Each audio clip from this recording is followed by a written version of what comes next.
Ha ha.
Know where they are. Know where they are. Talk. Know where the ball is. Keep him there. Coming around.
Jamie off.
No.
Diamond.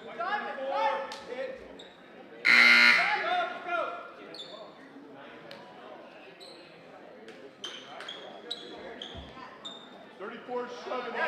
34-70.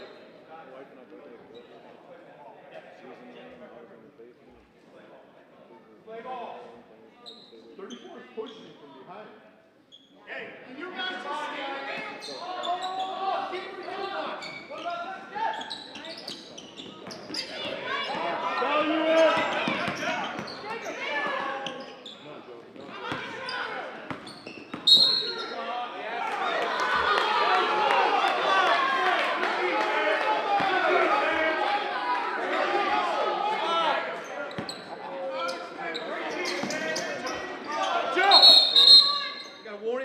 one. Good high line.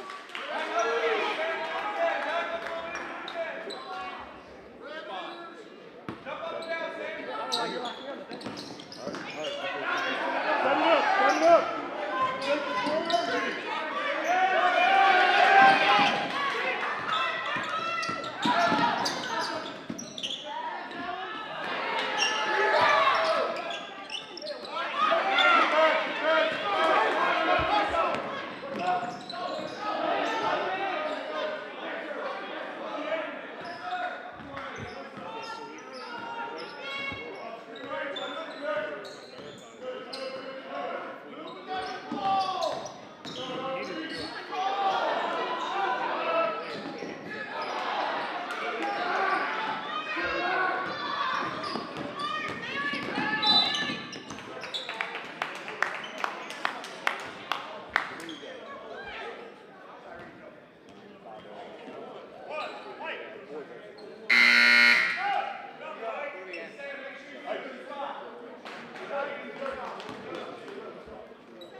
Thank you for tuning in to this LaSalle Answer broadcast, which is made possible by the generosity of our sponsors: Anderson Automatic Heating and Cooling, Aztec Services Group, Beacon Orthopedics and Sports Medicine, E&A Contractors, Frederick Funeral Home, Huseman Schmidt Insurance, Kelsey Chevrolet, La Rosa's, Mercy Health, Montgomery Home Care, MSA Sport, Neiman Plumbing Incorporated, Rand's Construction, Rupert Heating and Air Conditioning, and Rumpke of Ohio.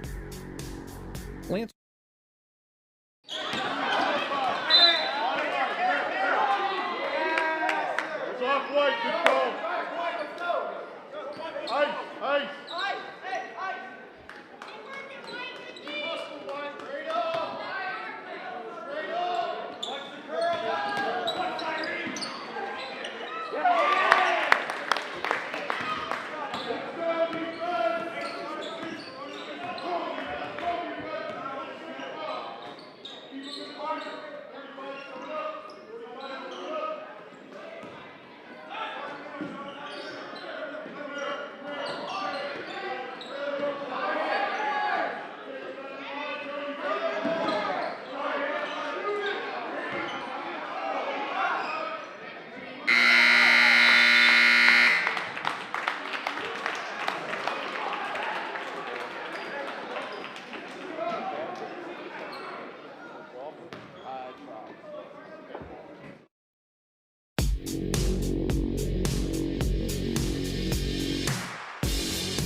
Thank you for tuning in to this LaSalle Answer broadcast, which is made possible by the generosity of our sponsors: Anderson Automatic Heating and Cooling, Aztec Services Group, Beacon Orthopedics and Sports Medicine, E&A Contractors, Frederick Funeral Home, Huseman Schmidt Insurance, Kelsey Chevrolet, La Rosa's, Mercy Health, Montgomery Home Care, MSA Sport, Neiman Plumbing Incorporated, Rand's Construction, Rupert Heating and Air Conditioning, and Rumpke of Ohio.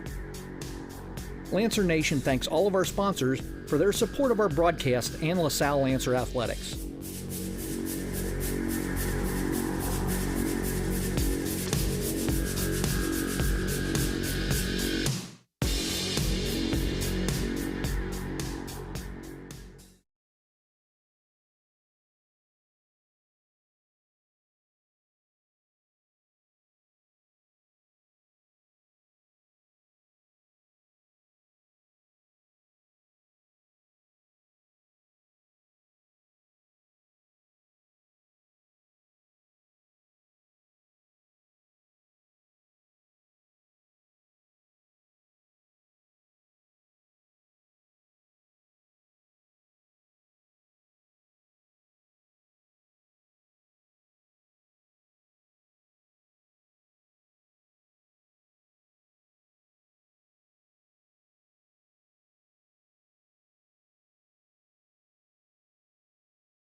Good time, guys. Good time. Why you gotta mask him?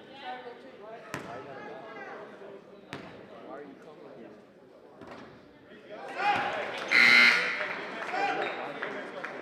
Hey, he's got 14. He's got 14.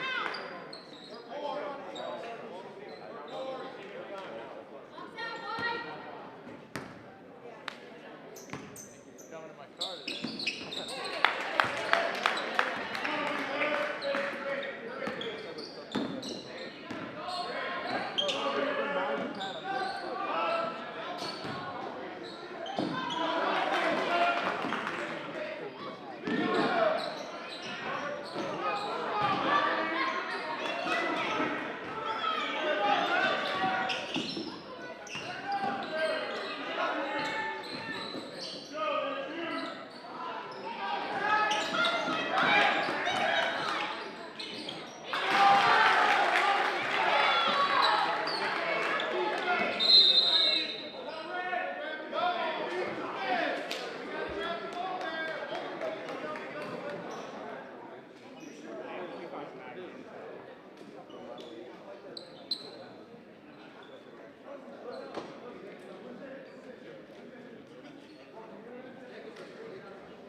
Bring it up. Run the clock. Make a foul. Make a foul. We don't need it. We don't need it.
Trust it. Everybody back. Everybody back. Everybody back.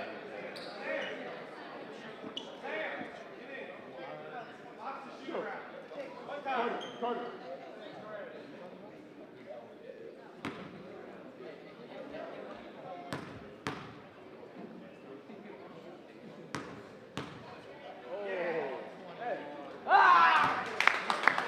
Get another one, Jacob.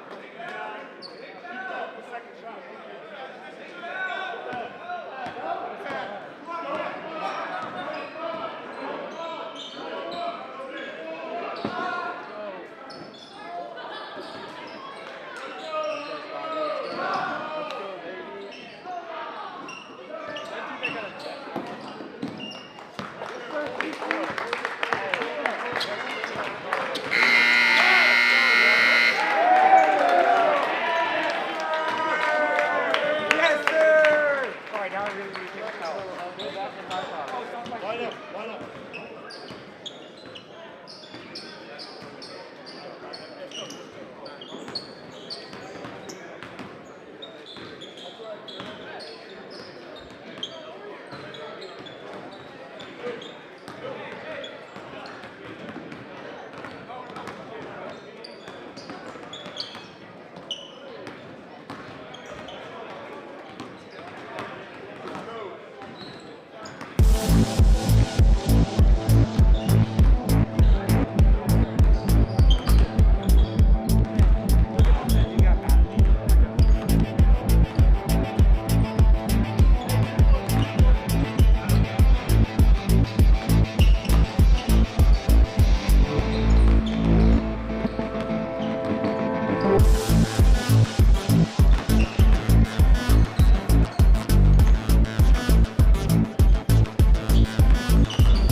Thank you for tuning in to this LaSalle Answer broadcast, which is made possible by the generosity of our sponsors: Anderson Automatic Heating and Cooling, Aztec Services Group, Beacon Orthopedics and Sports Medicine, E&A Contractors, Frederick Funeral Home, Huseman Schmidt Insurance, Kelsey Chevrolet, La Roses, Mercy Health, Montgomery Home Care, MSA Sport, Neiman Plumbing Incorporated, Rand's Construction, Rupert Heating and Air Conditioning, and Rumpke of Ohio.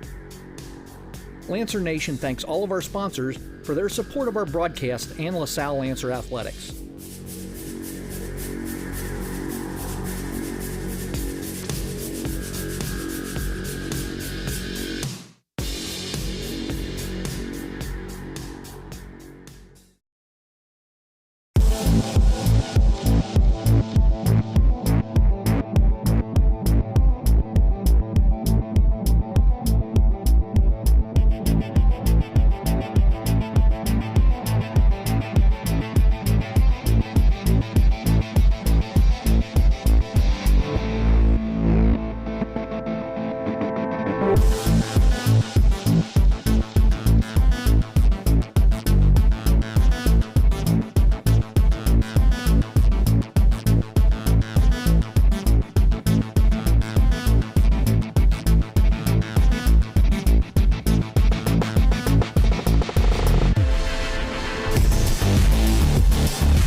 Thank you for tuning in to this LaSalle Answer broadcast, which is made possible by the generosity of our sponsors: Anderson Automatic Heating and Cooling, Aztec Services Group, Beacon Orthopedics and Sports Medicine, E&A Contractors, Frederick Funeral Home, Huseman Schmidt Insurance, Kelsey Chevrolet, La Roses, Mercy Health, Montgomery Home Care, MSA Sport, Neiman Plumbing Incorporated, Rand's Construction, Rupert Heating and Air Conditioning, and Rumpke of Ohio. Lancer Nation thanks all of our sponsors for their support of our broadcast and LaSalle Lancer Athletics.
Hey, take half away, take half away. It's going to come back to it.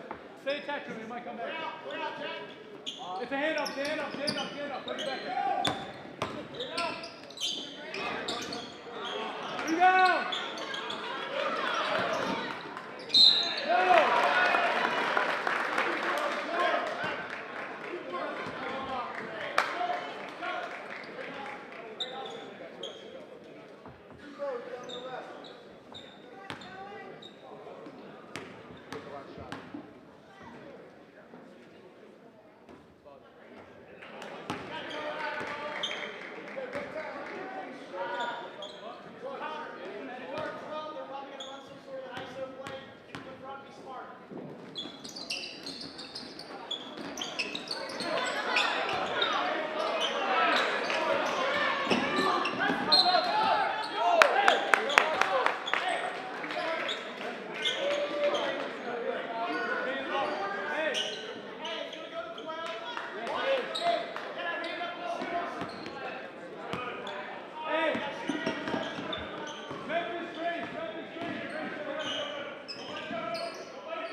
Don't get face touch, Ray.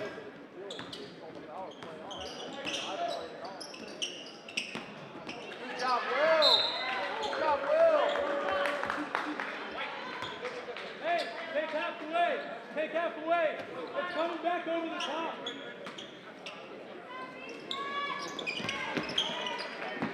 Justin Jr. Driver. Take the charge when it happens. Take the charge when it happens. Shot.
Go.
How Varsity 24?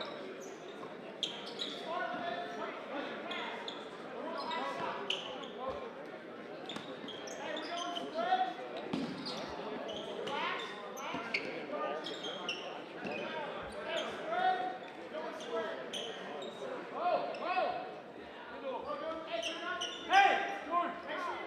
Man up, man up, man up! Go! Hey, take it! Man!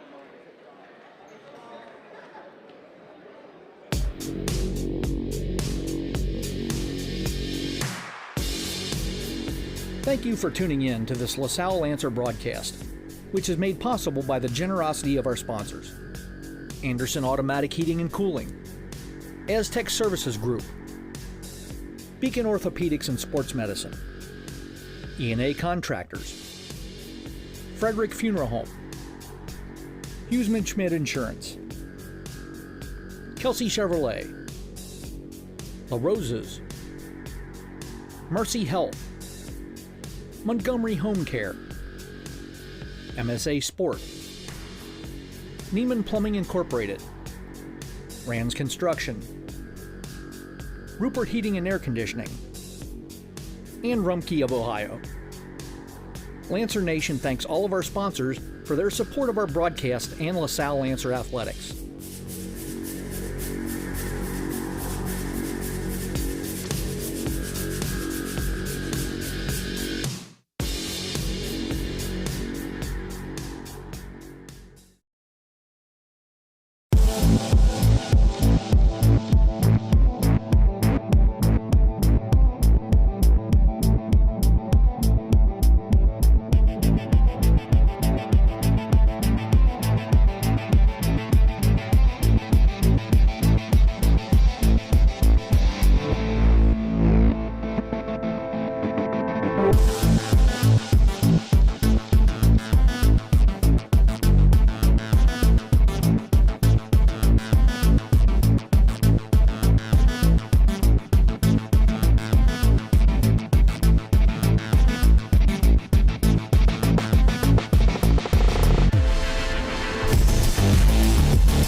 Thank you for tuning in to this LaSalle Lancer broadcast, which is made possible by the generosity of our sponsors: Anderson Automatic Heating and Cooling, Aztec Services Group, Beacon Orthopedics and Sports Medicine, E&A Contractors, Frederick Funeral Home, Huseman Schmidt Insurance, Kelsey Chevrolet, La Roses, Mercy Health, Montgomery Home Care, MSA Sport, Neiman Plumbing Incorporated, Rand's Construction, Rupert Heating and Air Conditioning, and Rumpke of Ohio.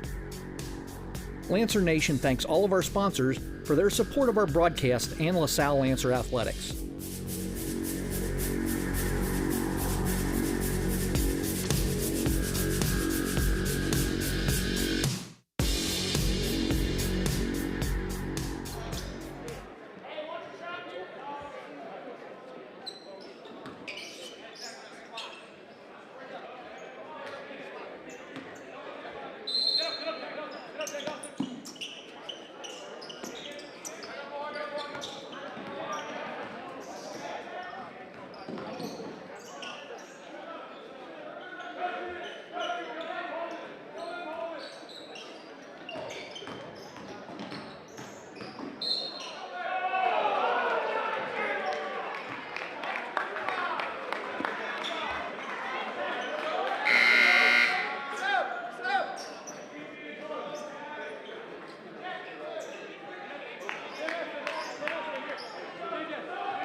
Come on, come on.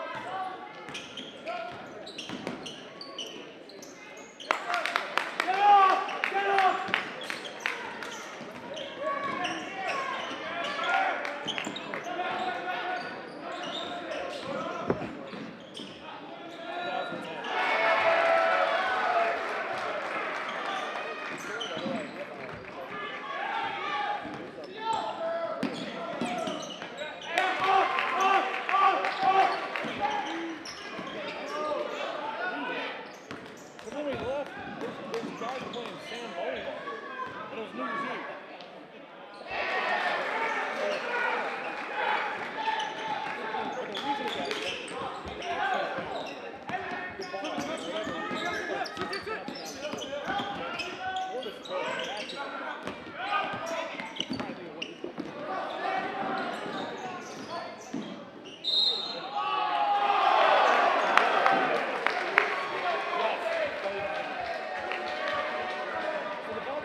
Really make it hard.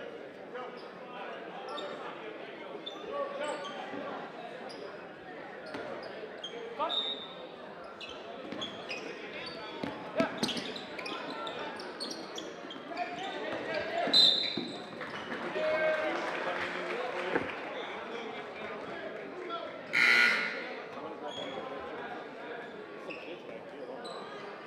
The only one I really use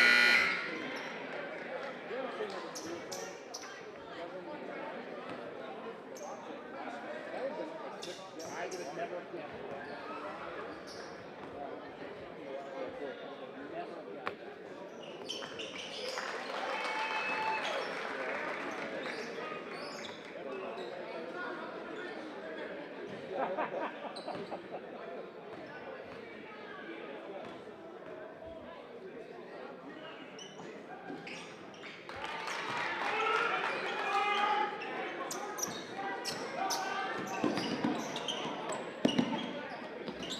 Yes, sir, Dana! Yes, sir!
Thank you for tuning in to this LaSalle Lancer broadcast, which is made possible by the generosity of our sponsors: Anderson Automatic Heating and Cooling, Aztec Services Group, Beacon Orthopedics and Sports Medicine, E&A Contractors, Frederick Funeral Home, Huseman Schmidt Insurance, Kelsey Chevrolet, La Roses, Mercy Health, Montgomery Home Care, MSA Sport, Neiman Plumbing Incorporated, Rand's Construction, Rupert Heating and Air Conditioning, and Rumpke of Ohio.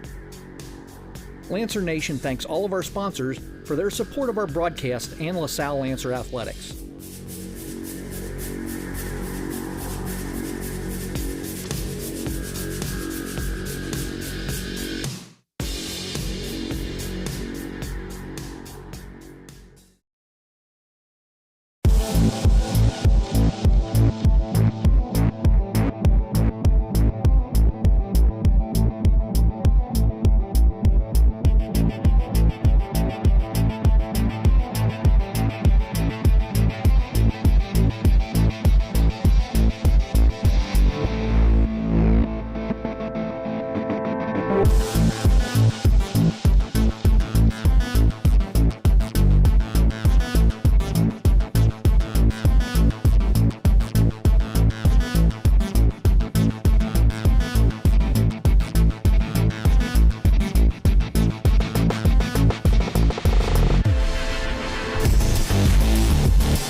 Good evening and welcome in to LaSalle Lancer Basketball here on WLSN and the LaSalle Broadcasting Network. Tonight, the Lancers conclude their 4-game homestand as they welcome in the Turpin Spartans. Hello, everybody. I'm Jeff Bossy. Alongside me is Brett Schneeber as we get you ready for LaSalle Lancer basketball.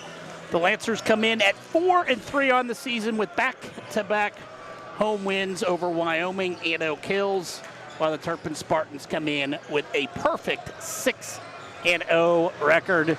And Brett, it's great to be with you. First time that we've worked together this year, and it's a LaSalle Lancer team that's starting to come together. You know, I was driving over here tonight, Jeff, and I was kind of thinking, the record's 4-3 right now, I believe.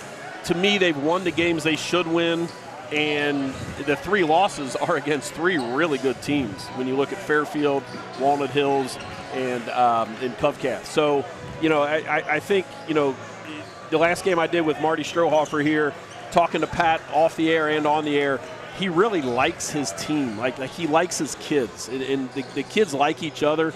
I was just, you know, standing over in the hallway talking to him, and, you know, some of these guys I've been able to coach in football, and they really are a fun group of kids. Like they all get along, and that was part of the, you know, thing that we saw in the football season this year, is that no matter if it's the football guys, the basketball guys, it's a good group of kids who, to me, have kind of bought into Pat's way of coaching, you know, and how Pat likes to coach his teams. And you go all the way back to when Pat was Coach Godey was a JV coach under Coach Fleming.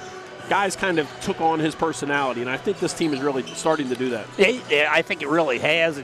You talked about those 3 opponents they've lost to, and that is Fairfield, Walnut Hills, and Covcath. Combined record with the 3 of them, 27-3. So there you go. And I think you're seeing one of the top teams in the city in Fairfield, yes, the top team in Northern Kentucky with Covcath. Yeah, no doubt. And Walnut Hills, I think, is a top 5 team in the city. Right. So the teams that have beaten LaSalle, and they've beaten LaSalle rather convincingly. And if you were a stranger and you walked into Bill Cady Court and you sat up in the top row and just watched it, and just as JJ's over here. JJ's always JJ just talking. asked me if he could play receiver next year. I said, unfortunately, you're out of eligibility for football wise. And I asked him, I said, you can play receiver if you can show me that you can shoot the ball rather than shot put the ball at the basket. So, and he goes, I know you aren't talking to me. I said, yes, I am talking to you. But well, I tell you what, that Wyoming game that started this 2-game episode, career high 14 points and 8 rebounds. I see a little new haircut from JJ. I asked him if here's what I said to him. I said, hey, man, did you get a new hairdo for Christmas? He says, I was hoping you'd get some hair for Christmas. I said, fair enough, fair enough. But that's the kind, and that's what I'm saying. Like, these are good kids who are fun to be around. They want to be coached. They play hard. But going back to what you were saying about those other teams, you know, if you were to walk into the gym and you were to sit in the top row and not know anything about either team, I don't think anybody would ever say that LaSalle has more talented players, basketball players, than Fairfield, Walnut, or Covcath. Those are 3 really good teams, and LaSalle got their doors blown off. I get it, but as Pat always says, there's no cupcakes. We don't play cupcakes because he knows that that's going to make them better come late February and early March. And that's always what he's talking about. Getting his team prepared for the tournament is always, you know, the first thing that he is looking to do, and that's, you know, that. And I think that goes back to the Coach Dan Fleming days. Exactly, and I think that's across the board in LaSalle athletics. Whether it's Frank Russo used to take his track teams down to Louisville and up to Dayton, and they'd go to Chicago, and his cross-country teams would travel to California. In football, you know, the teams that we've played over the last few years, being in Winton Woods and Coleraine and IMG, and the teams from Louisville that we've played, and the baseball teams who, when they schedule doubleheaders with St. Ignatius when they come down into town over spring break and things like that. Like, that's just how LaSalle's wired. Like, we're not going to line up and play – I'm not going to give names, but you know what I'm saying. We're not going to line up and play teams that we're going to just mop the floor with. It doesn't work that way. Yes, as we saw that with one IMG Academy. Don't remind me. This past year, who unbelievably got beat, finished outside the top 10 in the country. Come on, who are the 10 teams better than the IMG Academy? There is not. I mean, I had that conversation on when me and Marty were doing it on the air, I go, there's no way. I'm still convinced. Maybe I was wrong since they got beat, but I was just stunned that collection could ever lose to anybody. There's but no apparently, way. I mean, it did occur, so I was wrong. But man, it's just as I called it, the nationwide all-star team. Right. I mean, and it was a great experience for our kids. And I know we're here for a basketball game, but you look out on the court right now. Dylan Eddings scored a touchdown against them. Cam Cope played both ways against IMG. JJ had defensive end. He was starting at defensive end. Going the number one offensive lineman in the country, who will probably play for Alabama next year. Yeah. But that's what I'm trying to say is that LaSalle doesn't shy away from anybody. Oh, absolutely. Whether not. it's on the basketball court or any other athletic event. LaSalle comes in after a win last Tuesday night, a 56-53 overtime win over the Oak Hills Highlanders. What a great game. 4-3 on the season. What a terrific game. Oak Hills came back late and hit their only three-pointer of the game to tie it and to send it in overtime. The Lancers outscored the Highlanders 7-4 in overtime. But I think for me, it's that consistency of it's going to be a different guy almost every night leading this Lancer team. And 8 players scored in that game. So you just never quite know where it's going to come from, where the points are going to be. And that's why it makes it interesting from night to night. You never quite know what to expect from this Lancer team. And tell you what, looking out there right now, I don't see point guard Dre Arnold. Yeah, and it's I don't want to speculate or anything, but as we know, unless you've been living under a rock, there's a lot of sickness that's going around right now, and it very easily. That's probably. If I was a betting man, he's probably sick. He's probably under the weather tonight, and it's best to stay away from your teammates and get healthy. And you're seeing it. I mean, it's trickling down from the NFL. It's going in to all levels. Here's my question: will Alabama have one player with COVID? Is there a doctor in the entire state of Alabama, as I quote Coach Pat McLaughlin, is there a single doctor in the entire state of Alabama that will say that an Alabama player has COVID? Very, very doubtful. Doubtful. Well, I want to talk to you later about that. We'll talk. I'll get your thoughts on that game a little bit later on with the UC-Alabama game. This Turpin team comes in a perfect 6-0 on the season. They've outscoring their opponents by 15 points a game. 61-46 is the average score. They come off a 69-56 win over Winton Woods. I guess the one question I've got for them is they're a team that's really dominated by 2 guys that score combined for 33 of those 61 points. But with guard Brady Hardawig and forward, who's a transfer from Covcath, Colin McHale. We'll get more into that as we're getting ready for our opening prayer, followed by the national anthem as we get you ready for Wednesday night basketball with Salle and Turpin here at Bill Cady Court. Remind you that this day is between young men and sportsmanship and good behavior is expected. Spectators must remain in the seating areas at all times throughout tonight's contest. Your officials this evening are Mr. Steve Stevens, Mr. Roland Thompson, and Mr. Jack Grandeles. Ladies and gentlemen, as a Catholic school, we begin all activities by asking for God's blessing. Please stand and remove your caps. Let us remember, in the name of the Father, Son, and Holy Spirit, amen. God, our Father, you have created us to strive for the best. Grant to all athletes, coaches, and fans strength to pursue excellence during this event. We pray for the sake of these athletes, protect them from injury and harm, and finally, we pray for your grace, that you would provide us with the endurance to pursue our heavenly prize, eternal life in your Son. Amen. St. John Baptist de La Salle. live Jesus in our hearts. We are a community called to serve. In the name of the Father, Son, and Holy Spirit. Amen. Ladies and gentlemen, we live in a great country and enjoy freedoms like no other.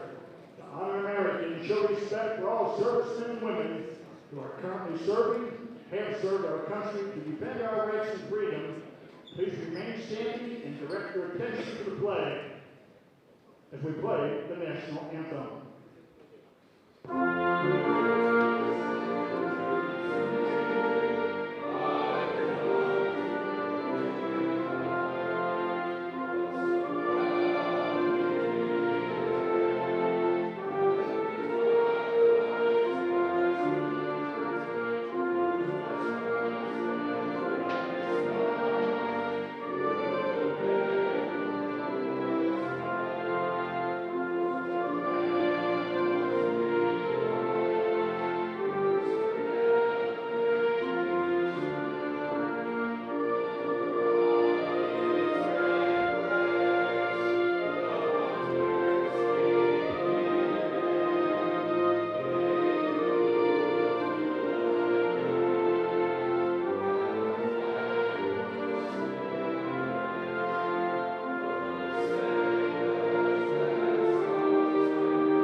LaSalle and the Turpin Spartans here tonight at Bill Cady Court.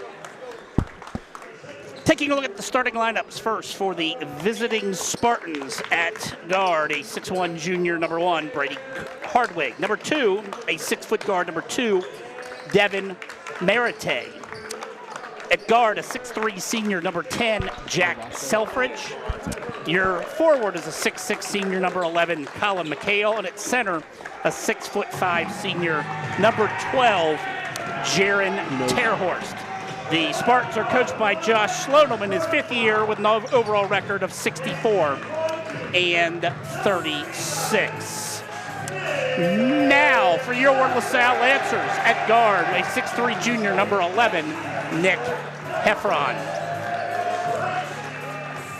At forward, a 6'2 junior, number 10, Brady Schneider. At guard, a 6' senior, number 5, Cam Cope. Cam averaging 5 points and 3 rebounds a game. At guard, a 6'2 senior, number 4, Roman Sievert. And at forward, a 6'2 senior, number 0, J.J. Ruffin. J.J. leading the Lancers this year with 4.5 rebounds per game. Lancers, of course, coached by Pat Godey in his 5th year with an overall record of 65 and 41. So LaSalle and the Turpin Spartans. LaSalle has beaten Turpin 6 consecutive times, and the Lancers look for that 7th consecutive victory here on a rare Wednesday night home game here at Bill Cady Court. Lancers win the tip. LaSalle comes out in the white uniforms with the black and red stripe down the side, while Turpin comes out with their maroon uniforms and the yellow stripe down their side. Jeff, I thought you'd be able to tell us when was the last Wednesday night Lancer basketball game. I was going to look that up, and I forgot to do that. I can't remember one. That's a big old come on, man. I was going to do that today, and I completely forgot. Well, you got to do something to pay the bills, right? I know, every once in a while. Take him, JJ. JJ outside to Roman. Roman leading this, has got 8 3-pointers on this season. A long first possession here. Almost coming up on a minute here on this first offensive possession of the game. JJ inside, Lefty. the left-hander, no good as he comes up short. The rebound comes down to Colin McHale, the college Cov Cath transfer. In the corner, 3 up and in by Jack Selfridge. Selfridge, the 6'3 senior that only averages 3 points a game, and he's got a 3 on the first possession. He's well on his way to eclipsing it, that's for sure. Shot by Cope, rims out. A rebound ripped away by Brady Hardwig. Hardwig that averages 17 points a game, which leads Turpin and is second in the Eastern Cincinnati Conference. And an easy lay-in there by Jaron Terhorst. And a quick 5-0 start. And Turpin is coming out of the gate strong, and it seems like LaSalle's a little sleepwalking here early on. I think if you look at, we didn't get a chance to talk much about Turpin's personnel pregame, but if you look at them, they're all about the same person. Like the way they're built, they got a couple guys in there who are 6'3", 6'4"-ish, and then they got everybody else who's kind of in that 6-foot range. And you get a foul on the floor here, but you look at them, like none of them are all, none of them stand out. You don't have any you don't have any towering guys. You don't have any little short point guards.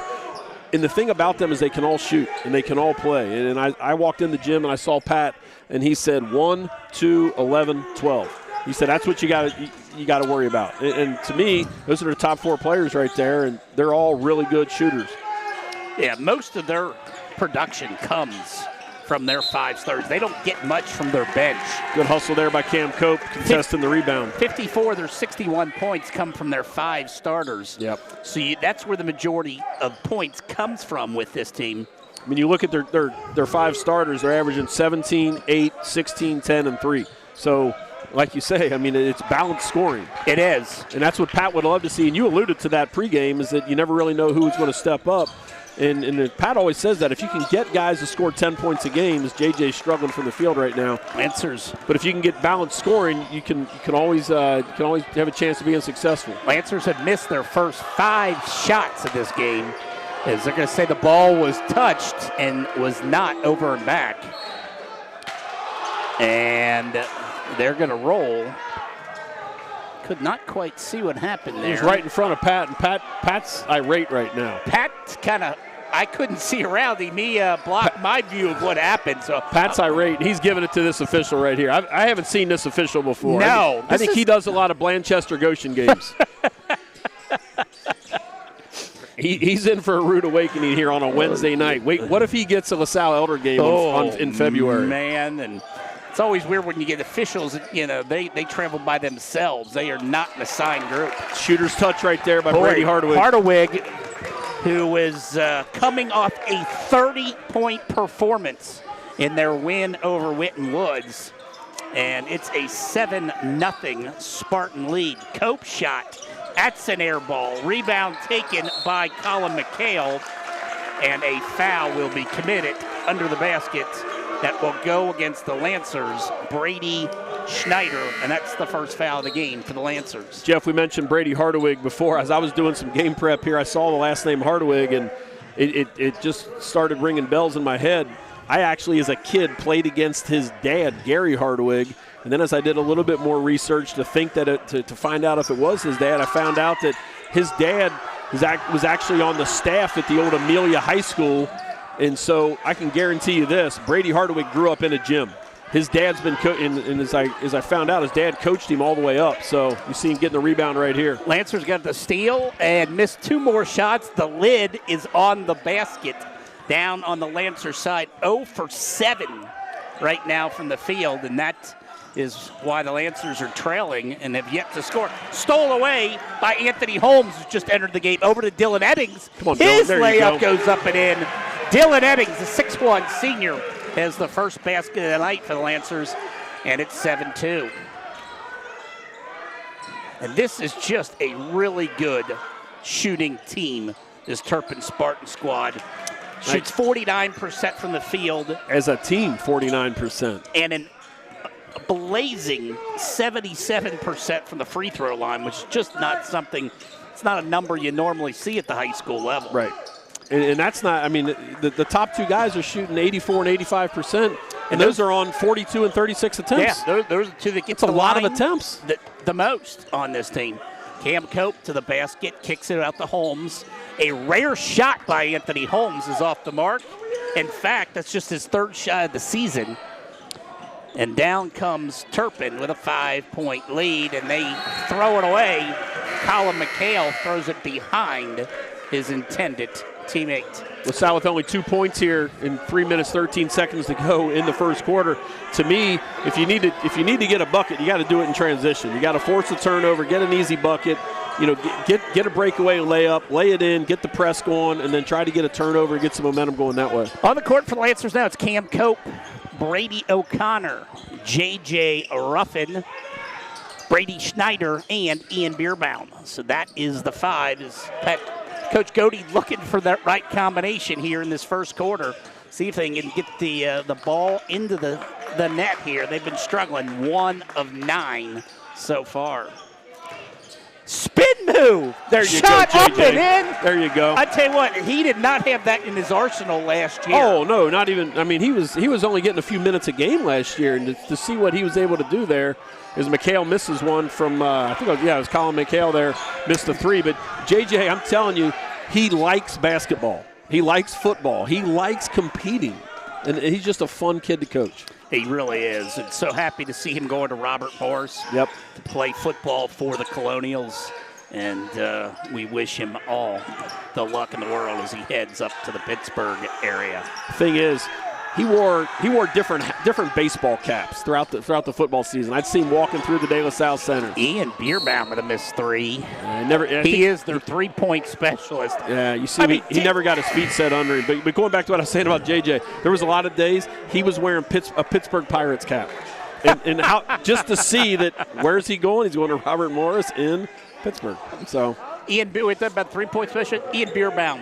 It's his 29th shot of the season. 28 of them behind the 3-point line. I told Marty when you were down with the flu on the DL, I was out. I told Marty that if Ian steps inside the gray area, the 3-point line, he'll break out in hives. He will. He's allergic to anywhere inside the 3-point line. He will not do that. We might see more of Anthony Holmes here tonight. I think you're going to have to with Dre Arnold being out. Not being in. And that's a big loss. The freshman for the Lancers Sievert averaged 6 for 3. points. And the Lancers have scored the last 7 and have tied it at 7 with 1.5 minutes left in this first quarter. And look what happens. You make a bucket, and you're able to get your press going, slow them down a little bit. They can't get you going in transition. This is a Turpin team that comes in, and you kind of wonder. I mean, they are sitting at 6-0. Brady O'Connor, the freshman, fighting for the rebound. It's not often that you could say the Lancers with 4 freshmen on the roster and one that normally starts if he was healthy, and Dre Arnold, and just a different type Lancer roster this year. Take there him, goes Brady. O'Connor, and Atta he's boy. going to be. They're going to call a bump and a foul. I think that's a legit call Turpin on McHale. fans wanted the travel. Going back to what you were saying about 4 freshmen on the roster, like, when's the last time that's happened? Oh, I mean, you go never. back to, like, and I start thinking freshman start. We talked to Dan Cronin about this a couple weeks ago. I think of C.J. Fleming and Jeremy Larkin. And Dave Esterkamp. Yeah. There you go. All 3 of those guys special. Yeah. Like, special. And I think Dre Arnold has that potential. Yes, he really does. And we've talked to Dan Cronin and legendary his dad, Hep Cronin, and they both said the same thing, that he has got that potential. I mean, not many freshmen averaging 6.5 points a game. Yeah, it was good to see Sievert for 3 in the lead. No good. It was Rebound. good to see Hep here for the Oak Hills game. Oh, so good that we had him on at halftime. Talk about a time guy we've ever had. Yeah, talk about a guy who's been just so instrumental in both programs. As we're talking about all the times he was seen on the tournament. My gosh, how is that not a foul? How's that not a foul? I mean, it looked like he was intentionally trying to foul Nathan Hayes, who just came in the game, basically karate chopped Cam Cope, and nothing was called. Well, and it looked like that's what head coach Josh Slonim was asking for. I don't know if he wanted to sub somebody else in the game, but he was asking, hey, foul. It might have been. And the official just looked the other way. Looked the other way. Well, so here we go. 8 seconds to go. Under 10 seconds. Cam with the ball. High ball screen by JJ. For 3 and the lead, and he's got it. Nick Efron knocks it down, and the Lancers score the final 10 points of the first quarter and lead after one, 10-7. You talk about a game of runs right there. I mean, like you said, LaSalle could not buy a bucket. They could not buy a bucket, and all of a sudden, after missing, I don't know how many their first 9 shots. First 9 shots, and then they went on a run right there. JJ got him going with the spin move. Roman Sievert knocks one down. Nick Heffron knocks one down. Brady O'Connor, Dylan Eddings. So all of a sudden, you got to, you're up 10-7 here going to the second quarter. And this is a Turpin team right here that you've got to stay in the game because they can shoot you right out of the game the way they shoot the ball.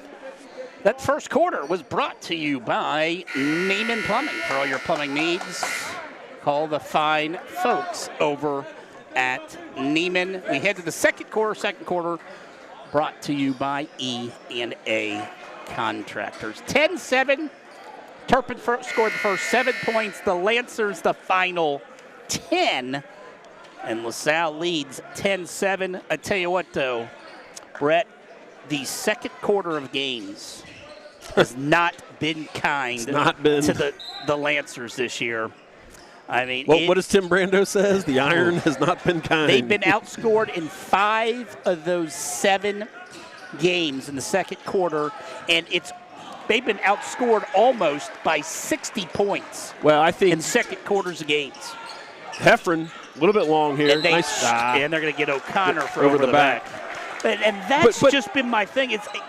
Is there a reason for them just playing so poorly in the second quarter of games? Yeah, they've played really good teams. But even the teams they've beaten, they've played poorly against. They've been outscored, as I said, 5 of the 7 games this year. They've been outscored, including that nightmarish game against Fairfield, outscored 34-6. If you take that out of the mix, you take that one out of the mix, then all of a sudden now it doesn't look as bad. But still, they got drilled. Oh, I've never seen a quarter like that. And here's the thing. I was like, I'll tune in to Jeff and Marty, see what's going on. And I tuned in right at as the horn sounded at the first quarter. And then I got to watch the second quarter. I've never seen a team. When's the last time I remember seeing a team score 34 points in a quarter? I asked Marty that, and he was at a loss for words when I asked him. I couldn't find it. I went back and looked. I went back 5-6 years, couldn't find a quarter. Yeah. Heffron to the basket. His left-hand layup is good. Transition. That's what I said. Get it going in transition. Get some breakaway layups here. Now you can set your press up, slow them down, take them out of the rhythm of their offense. I'm going to keep Hardawig in front of you. Is that step-back 3 rims out. And that's fine. Rebounded by Terhorst. Outside 3. That's off the mark, and J.J. Ruffin skies for the rebound. Now we're playing LaSalle basketball here. 12-0 run by the Lancers after Turpin opened with the first 7 points of the game. Can't give up those second chance opportunities. J.J.'s left-handed shot, no good, and the rebound taken by the Spartans. Heffron went for the steal and missed it. But it's good recovery by Cam Cope there, hustling back on defense. This is a team that likes to launch threes. Well, they play that 5-out offense there with nobody in the low post, and they're going to. Oh, O'Connor almost had that steal from behind. Pat might come unglued here. What did they call? I'm not sure what they call, but this ref is in over his heads right now. Yeah, they called a charge. I'm not sure. Called a charge on Hardawig. I don't know if it was a charge or was it a moving screen. Maybe. No, he signaled. He did signal charge. I did not see a charge. I didn't see one either. I really did. I didn't see anything. Did you see one? Lose.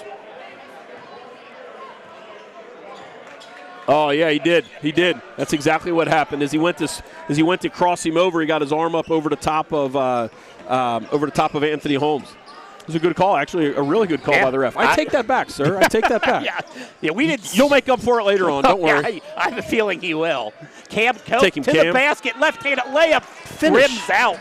Lancers have missed a lot right around the basket here tonight. Hardawig, a beautiful pass leading to a layup by Clark Helgeson. Helgeson off the bench, 6-foot junior for the Spartans with his first hoop, and that breaks the Lancer 12-0 run. It's now 12-9. There's another one inside the lane. JJ just cannot finish from. JJ does not have a right hand.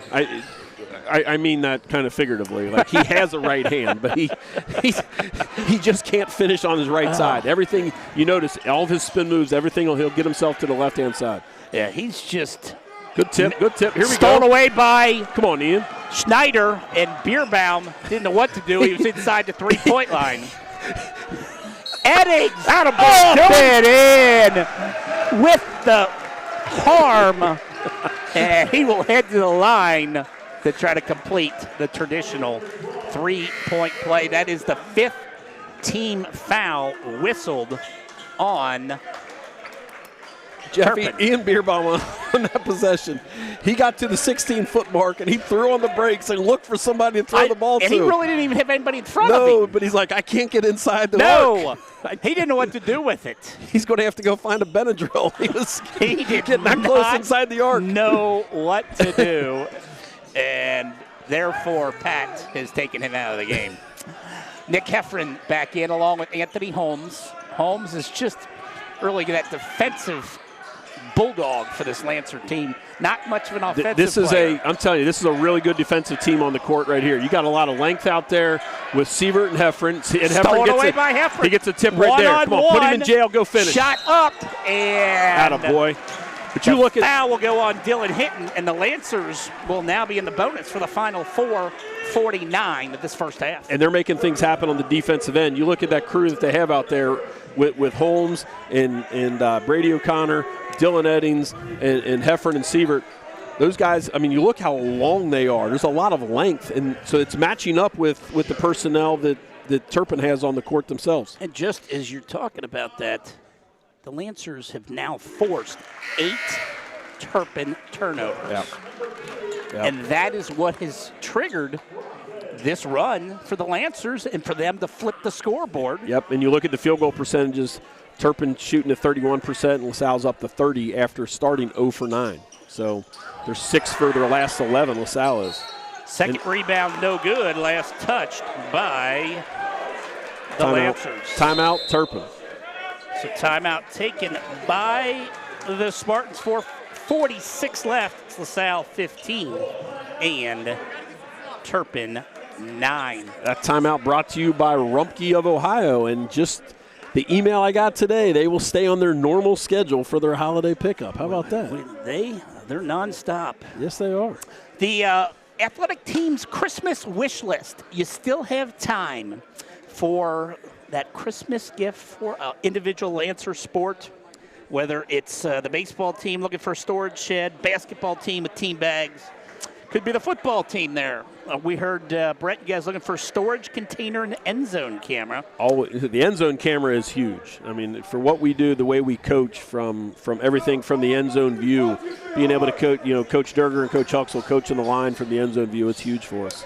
Yeah, so any of the teams, you can find that individual item that each sport is looking for by going on the LaSalle website, and you can check that on the athletics page and find out, and you can get that last minute Christmas gift for one of the individual Lancer teams, and that will be closing come New Year's Day. So you only have a couple days yet to do that. Jeff, I think here as you look at it coming out of the break, I think one of the things that Turpin's coaches are probably going to stress with their teams is quit relying on the jump shot. Start attacking the rim, and you look at it right there. They throw it down in the low post. You get a drop-step layup. And I wouldn't be surprised if they start trapping LaSalle here a little bit. And it's Colin McHale. And McHale, you might say, boy, that name seems a little familiar. Yeah, he played 3 years over at Cove Cath, and he played the last 2 years against the Lancers. He's playing, and he started the last 2 years for the Colonels. Tonight, Brett, he's playing in his 75th varsity game. You want to talk about a lot of experience. You add him in this Turpin team, and he becomes their second leading scorer. He's about to catch Paul Scruggs at Xavier, who's played in like 278 games for the Muskies, right? Is he in his 8th year? He just turned 35, I think, last week. 15-11 timeout. Lancers on the court. 3:55 to play. But tell you what, we talked about, the teams that LaSalle had beat, 27-3 or the 3 losses. The teams Turpin's played this year, combined record 16-27. They've only beaten one team with a winning record, and that's when they knocked off Anderson 67-42. They've had 2 overtime wins this year over 1-8 Little Miami and 1-4 McNick. So is this 6-0 record, how real is it? As Dennis Green says, you are what your record says you are. We're going to find out here tonight as the Lancers currently with a 4-point lead. On the court for Lancers, it's Cam Cope, Nick Heffron, Brady Schneider, Roman Sievert, and J.J. Ruffin are the 5 on the floor for your Lancers. Brady Hardwick falls down. That allows Heffron an open 3. Schneider with the rebound. His shot up and in. And the Lancers fighting hard on the boards. It's 17-11. We were talking before about the defensive pressure, and you look out there with Roman Sievert and Nick Heffron. Those are 2 guys who really transformed their bodies in the offseason with Coach Huxell in the weight room. And as one of them got hung up on a pick there and couldn't get around it. Yeah, but you look at these guys, what's allowed them to kind of hold their own is the work that they put in the weight room, and it's really good to see how much those guys bought in the offseason. Under 3 minutes to play first half. LaSalle 17, Turpin 13. Thank you for joining us here on this Wednesday night. Jeff Bossy and Brett Schneeber bringing you LaSalle Lancer basketball here at Bill Cady Court. And give it to him. Heffron will be fouled. If Nick Heffron cuts harder right there, Brady was trying to get him the ball in the low block, and Heffron kind of lollygagged it on the cut. That could be big. That's the second personal foul on the leading scorer for Turpin, Brady Hardwick, averaging 17 points a game. In fact, that's going to bring him to the bench and see if the Lancers can capitalize with Spartans' leading scorer on the bench. Exactly, and right there you see Jack Selfridge and Clark Helgeson checking back in. So this is not exactly the starting lineup that I think Turpin wants to roll with throughout the night. And we talked about they don't get many points off their bench. No, they really don't. Right now, 3 reserves on the court right now for Turpin. So maybe this is a chance for the Lancers to try to extend this lead. Exactly. 18-13 here, 2.5 to go before halftime. Heffron at the line. Nick is a 70% free throw shooter. The lefty misses the second. And the lead remains at 5. LaSalle just 2 of 5 right now at the charity stripe. They've left some points out there. Some great pressure. Cam Cope there, active hands, getting the tip. Going to the basket, laying it up and in is Colin McHale. And he basically just imposed his will on Cam Cope right there and ran right through his chest. McHale now with 4 points. He was scoreless in his previous 2 matchups. So he played for Covcath against the Lancers. Tonight, he's got 4, and the Lancer lead trimmed to 3. Looking inside to JJ. Go to your left, JJ. JJ, that's his it. left-handed shot rolls around and falls in. And it's nice to see one roll around and fall in. That is JJ's second hoop of the night. He's got 4, and the Lancers lead by 5. Like I said, if he can get to his left hand, he's going to be a force to stop. Dylan Hinton, as he goes to the basket, lays it up and in, and he is fouled. Hinton, who averages 1.5 points a game, that's gold for this Spartan team to find some points off the bench. Anything they can get from him is a bonus. Oh, absolutely. One who's been quiet tonight is Terhorst. For Turpin, Jaron Terhorst comes in averaging 10.7 rebounds, number 12. He's got 6 rebounds on the game, but just 2 points. Hinton's free throw up and good, and it's a 2-point Lancer lead as Turpin's come alive in the second quarter. JJ in the corner to Heffron. Heffron goes to the basket and lays it up and in. Went Nice. right around Yep. Dylan Hinton. Little pass fake there and took him baseline up and nice easy layup. Lancers tried to take advantage of some of these Spartan reserves on the floor. McHale behind his back. McHale is the guy they're going to look for to score here. Second leading scorer. He gets away with a push-off. Shot up and no good. I mean, he knocked JJ back a foot or two, and JJ's a strong guy. Yeah, it must be a push if he moved JJ that far. And yet nothing was called. 22-18. Will the Lancers hold for this final shot? What do you think? Come on now. Even the students. How long you been doing this, Even man? the students chanting last shot. Yep. Even the students know Get the ball with 40 seconds. how and this deal goes. They know how it rolls. Cam Cope outside to Heffron. Heffron back to Cope. 15 to go. Outside the three-point line. Little elbow action here. Sievert, wide open three, rims off. Don't get a Hitting with the foul. rebound. Yeah, you don't want to foul. Well, you can. And fires up a shot way off the mark is Jaron Terhorst. And that has brought us to halftime here at Bill Cady Court with LaSalle leading Turpin 22-18. And this halftime is sponsored by Frederick Funeral Home. And before we've got a special interview coming up with the VP of Baseball Operations for the New York Yankees, Brett. 1985 grad, I believe. I hope we've got the right year. Mr. Tim Naring. According to Wikipedia, that is his official title.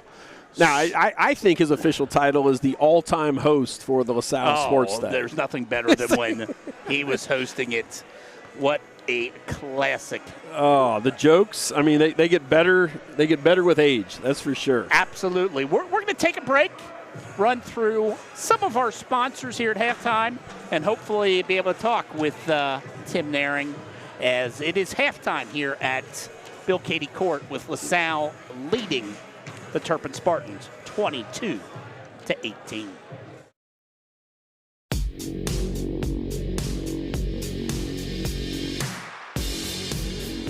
Thank you for tuning in to this LaSalle Lancer broadcast, which is made possible by the generosity of our sponsors: Anderson Automatic Heating and Cooling, Aztec Services Group, Beacon Orthopedics and Sports Medicine, E&A Contractors, Frederick Funeral Home, Huseman Schmidt Insurance, Kelsey Chevrolet, La Roses, Mercy Health, Montgomery Home Care, MSA Sport, Neiman Plumbing Incorporated, Rand's Construction, Rupert Heating and Air Conditioning, and Rumpke of Ohio. Lancer Nation thanks all of our sponsors for their support of our broadcast and LaSalle Lancer Athletics.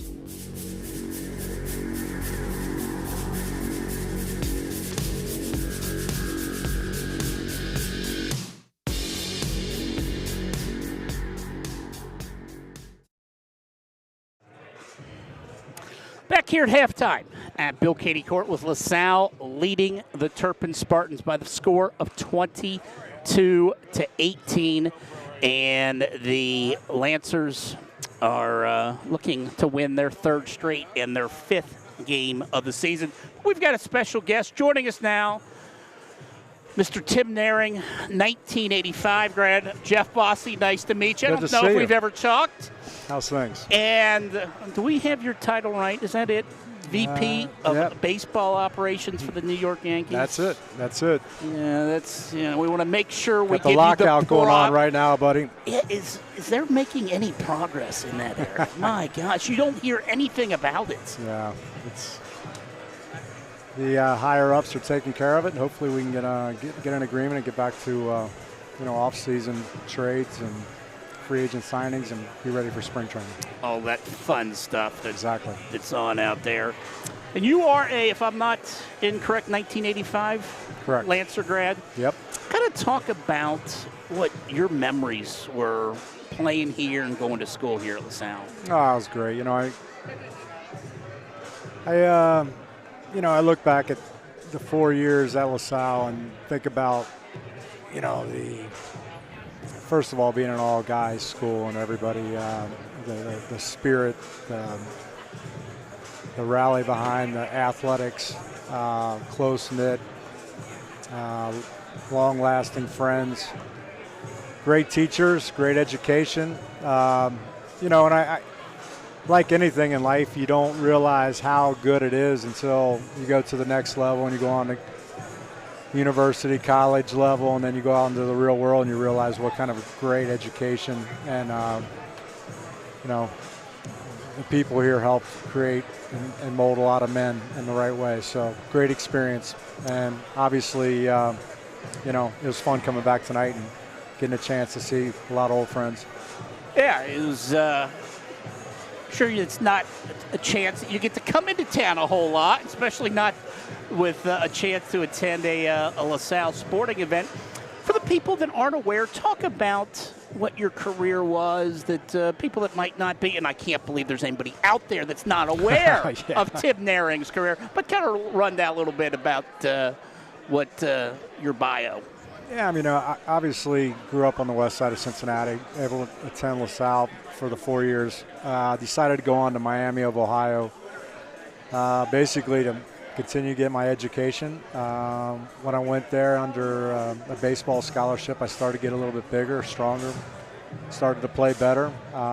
Never really thought that playing professionally would be an avenue for me. Obviously, a lot of us dream about that, but I didn't think it was a realistic type situation. But as I started playing better, my first few years at Miami, I was given an opportunity, been drafted by the Boston Red Sox in the 8th round in '88, and moved quickly through the minor leagues and made a major league debut in '90. So, I'm very, very lucky. Played for the Red Sox just north of 8 years at the major league level.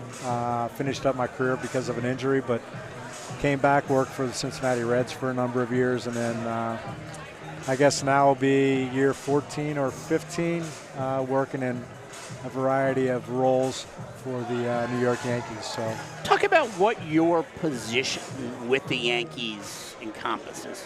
The biggest thing is I travel around during the course of the year, and I guess the biggest hat that I would wear is, putting a present and future value on all our prospects, trying to figure out where they fit in our rankings, their ceiling grades down the road.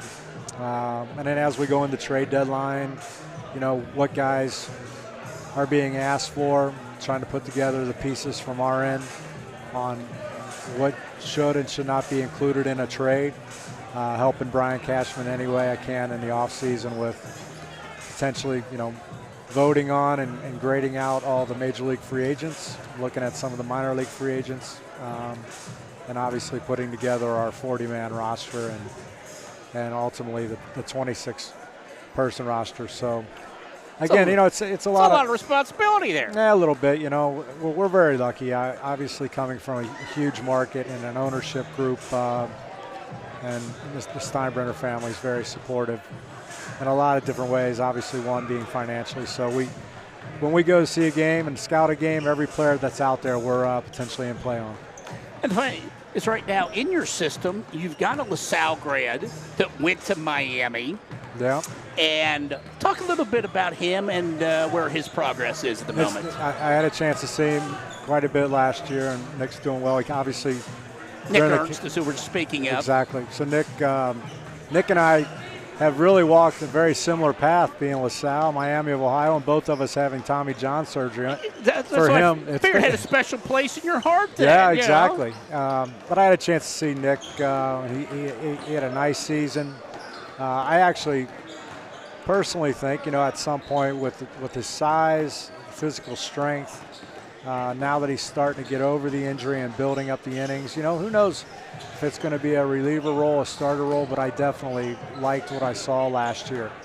Tremendous competitor. I actually saw him close out some games, so he made some nice strides forward, obviously a lot of these young men that play at the minor league level missed a lot of time because of COVID and the canceled minor league season. So it was good for me to be able to evaluate some of these guys, and it was also good for these guys to play catch up a little bit in some much needed minor league reps. So how hard then was it to evaluate and where to place guys going into this year when you didn't have a minor league season last year? How tough was that as an organization trying to put that together? Yeah, it was tough. There's no questions. You know, the guys that were running the minor leagues, and there was a lot of discussions on, you know, you look at each particular level in the minor leagues, and you obviously have certain average ages, if you will. So it was a continual battle between who's advanced enough to push a little bit and get them into a league a little bit higher. So it was tough. Last year we slow played it quite a bit, but once the season started and guys were doing well, we were very aggressive with promoting 1 and 2 levels during the course of a season, maybe even more aggressive than a normal year. I guess the most important question I've got for you is, when are you returning to host the Sports Tag? I mean, that is always what everyone looks forward to you. I don't know, with all the social media these days, I'll tell you what, I'm not sure that'd be a good idea at this point, but it was always fun. I mean, I'm here with my wife and daughter and son, and she's like, this is where the LaSalle Stag is, isn't it? This is where you do your work. I'm like, yeah, this is it. It's a little bit different look, but you know, 1,000 men and a bunch of tables and chairs and a guest speaker. It's great nights. And, you know, we've got that coming up again, January 26th, Jose Rio, Joe Oliver. Yeah. So make sure you get your tickets now. They are available, and the best sports stag in town without a doubt. One last question, I'll let you go.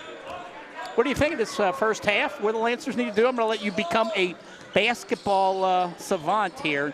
And what do the Lancers need to do to get a victory here? Well, it seemed like to me that the LaSalle Lancers have defense on the mind. And it's pretty obvious that they're running 2 and 3 different guys in at different offense one group, defense another group, and they're going to press the hell out of Turpin. So it's who's going to handle the ball best is probably going to win this thing. Yeah, I think you're right. Tim, I greatly appreciate you coming down and visiting with us. All right, thanks for having me. Best of luck down the road, and we hope to see you at the Sports Tag, and you're welcome to come visit with us at any time. I really appreciate it. Happy New Year, everybody. Thank you. 1985 grad Tim Naring, the VP of Baseball Operations for the New York Yankees, kind enough to join us here at halftime for LaSalle and the Turpin Spartans.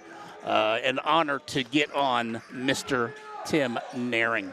We're underway here in the second half. 24-20, both teams have scored a hoop to start this second half as Brett Schneeber rejoins me.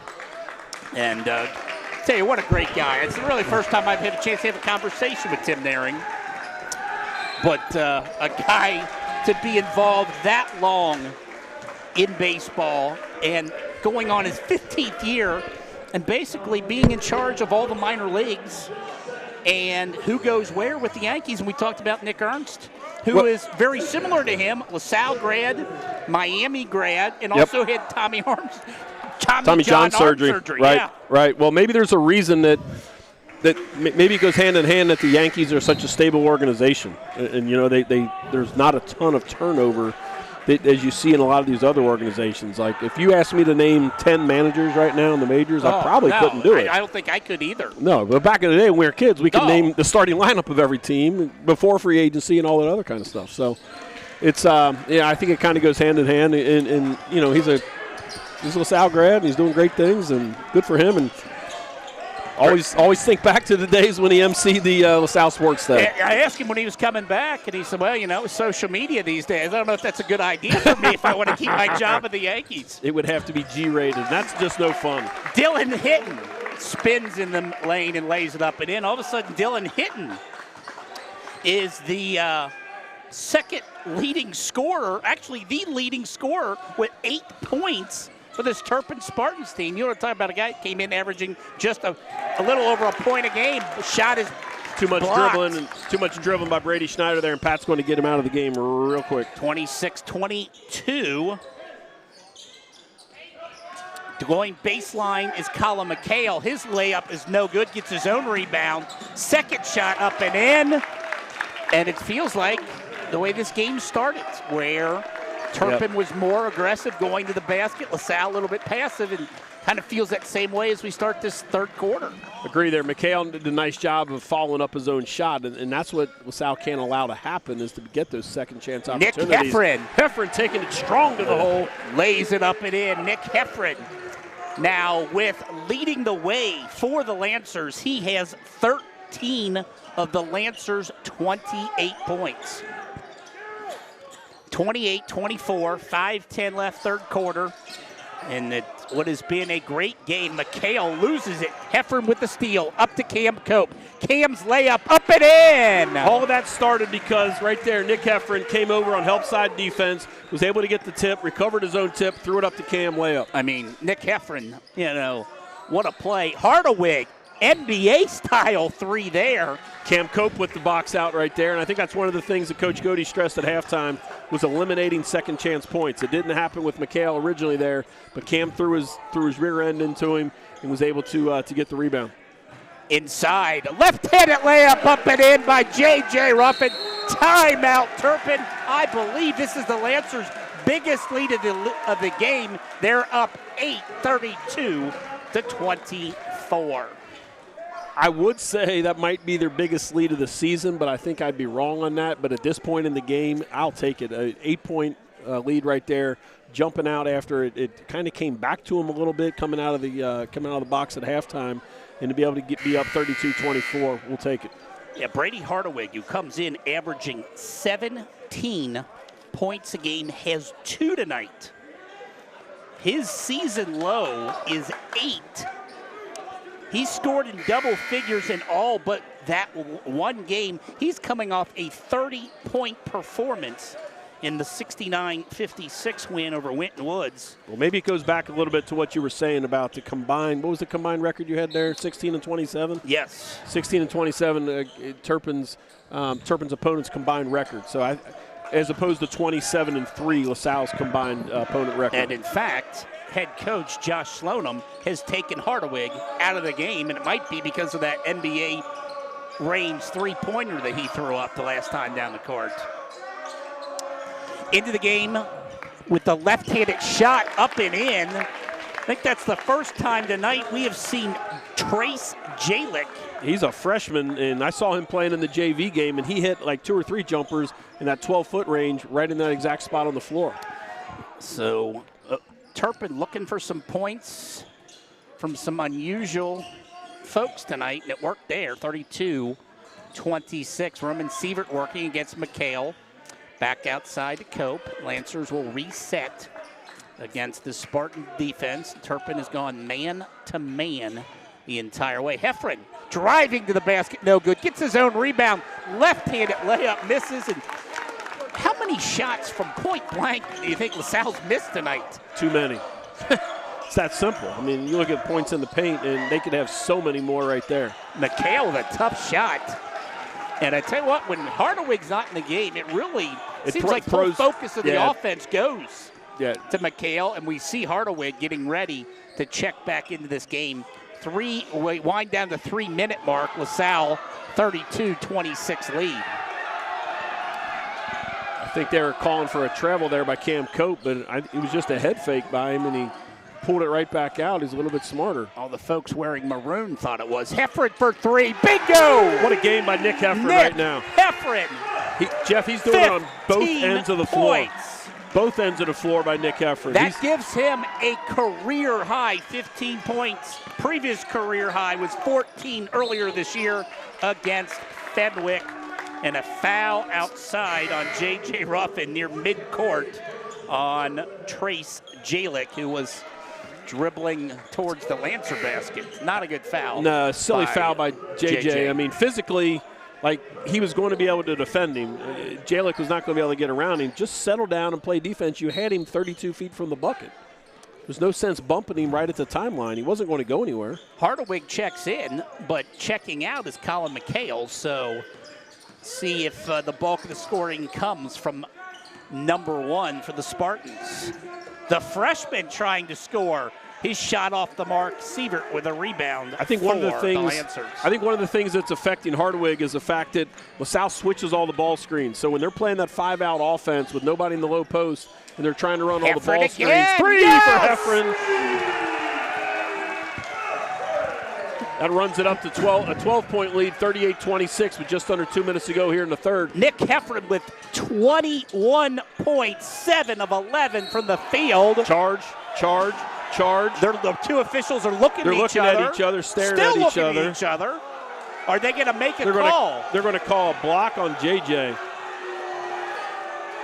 Oh, wow. A push from behind is what they called.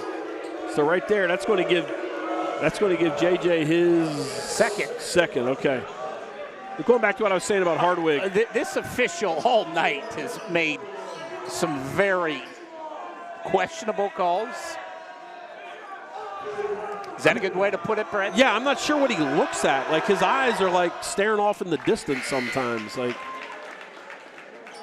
I don't know. It's just he doesn't seem real comfortable. Let's just say that. And the referee under the basket, I don't know if I've seen him before either. Now, and they stared at each other for what felt like 5 minutes before anybody made a call. We see Coach Cady talking to the third official, trying to figure out let's be honest. This This is a cross-conference game. Salle doesn't play the ECC that often. It's a Wednesday night game, and typically Wednesday nights are reserved for girls basketball. Thank you. You said it, not me. 38-28, 1:48 to play in the third quarter here at LaSalle. Cam Cope out to Pat McLaughlin just in the game. His three is no good, and the rebound comes down to the Spartans. Another one of those freshmen we talked about earlier. Patrick and Brady have both. That's got to be a charge. No, they're going to call a block on Brady right there. Wow. And that goes back to what I was saying before. LaSalle switches all the ball screens. So if Turpin's going to try to run their 5-out offense and they're going to try to set ball screens, LaSalle's going to switch everything. And I think that's kind of what's taken Hardwig. Normally he's able to run off those ball screens and comes wide open. And when he does it now, there's a LaSalle defender there with their hand up waiting for him, and he just can't get the open shot. Well, I thought Schneider was set there. I thought he was too. When he got ran over.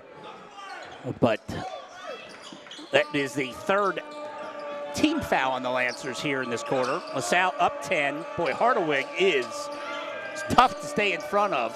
Heffron almost got the steal. In the corner, going to the basket is Nathan Hayes. Over to McHale. Good tip, good Inside, tip. Stay there, JJ. Good recovery defense here by the Lancers. Jeez, Hardwig fired that thing from the Clark station down the street. Gosh, he is willing to shoot from anywhere on the court. You look at McHale right now, he's dying. He is dying over here, number 11. He's only a 25% three-point shooter, Brett, and he's taking NBA range three-pointers. Well, like I said, he's not able to come off screens clean and get to the rim, which you look at how many free throws he's attempted this year. He's attempted 42 free throws on the year. I mean, he has had trouble getting inside the lane right now. And he is definitely frustrated. Coach Cady will take a timeout. 28 seconds left in this third quarter. It's LaSalle 38, Turpin 28. Going back to what we were saying about Hardwig, he is 1 of 5 from the field, 0 of 3 from three-point range, and he is 2 for 2 from the free throw line. But he's just had a hard time getting inside to get anything going there. He's the second leading scorer in the ECC, and he is the lone returning starter on this Turpin team. Leads them in points, free throws, and made three-pointers and steals. So he is a one-man show. But I shouldn't say the one-man show because he does get a lot of assistance with Colin McHale, who averages 16.5 points. Recapping the scoring for Turpin. Hardwig with 4, Selfridge 3, McHale with 6, Terhorst with 4, Linton with 7, Jalick, the freshman, with 2, and Helgeson with 2. Run down the Lancers scoring. Yeah, we'll catch that after the break here. 18 seconds to go. Cam Cope still has the ball, and they're going to throw it over to JJ. Over to JJ. Lancers holding for the final shot of this third quarter. Cope outside. Working against Nathan Hayes. Hit it, Cam. Cam Had it blocked. Heffron throws it to the basket. You thought maybe the way his night was going, that would go in. I thought it was going to. Rims out. The Lancers outscore Turpin 16-10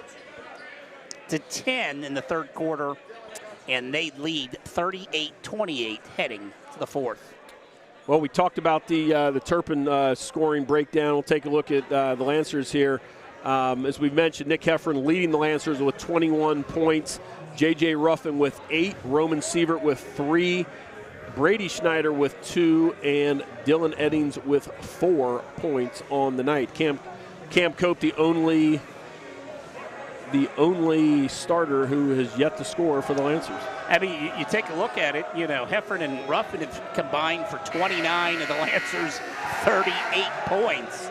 So it is, as you say, you never know who's it going to be. Yeah, you alluded to that in pregame. And this is a career high 21 points for the lefty junior for the Lancers, whose father, Todd, was a 1988 Lancer grad and was a prominent member of the Lancer basketball program. Yes, he was. I talked about that with Marty on the air, and I ran into Todd a couple days later. I don't know where I ran into him. He might have been at the store or something. He goes, "Hey, was that you who was talking about me on the broadcast?" All of a sudden, my friends started blowing me up on text. They said they were talking about me. And I said, yeah. I said, how good of a defender you were.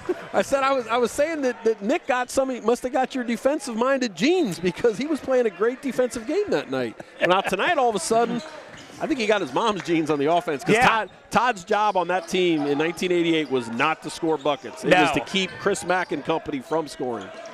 And Nick leading scorer, not only for the Lancers, but in this game tonight. Collision underneath the basket, nothing's called.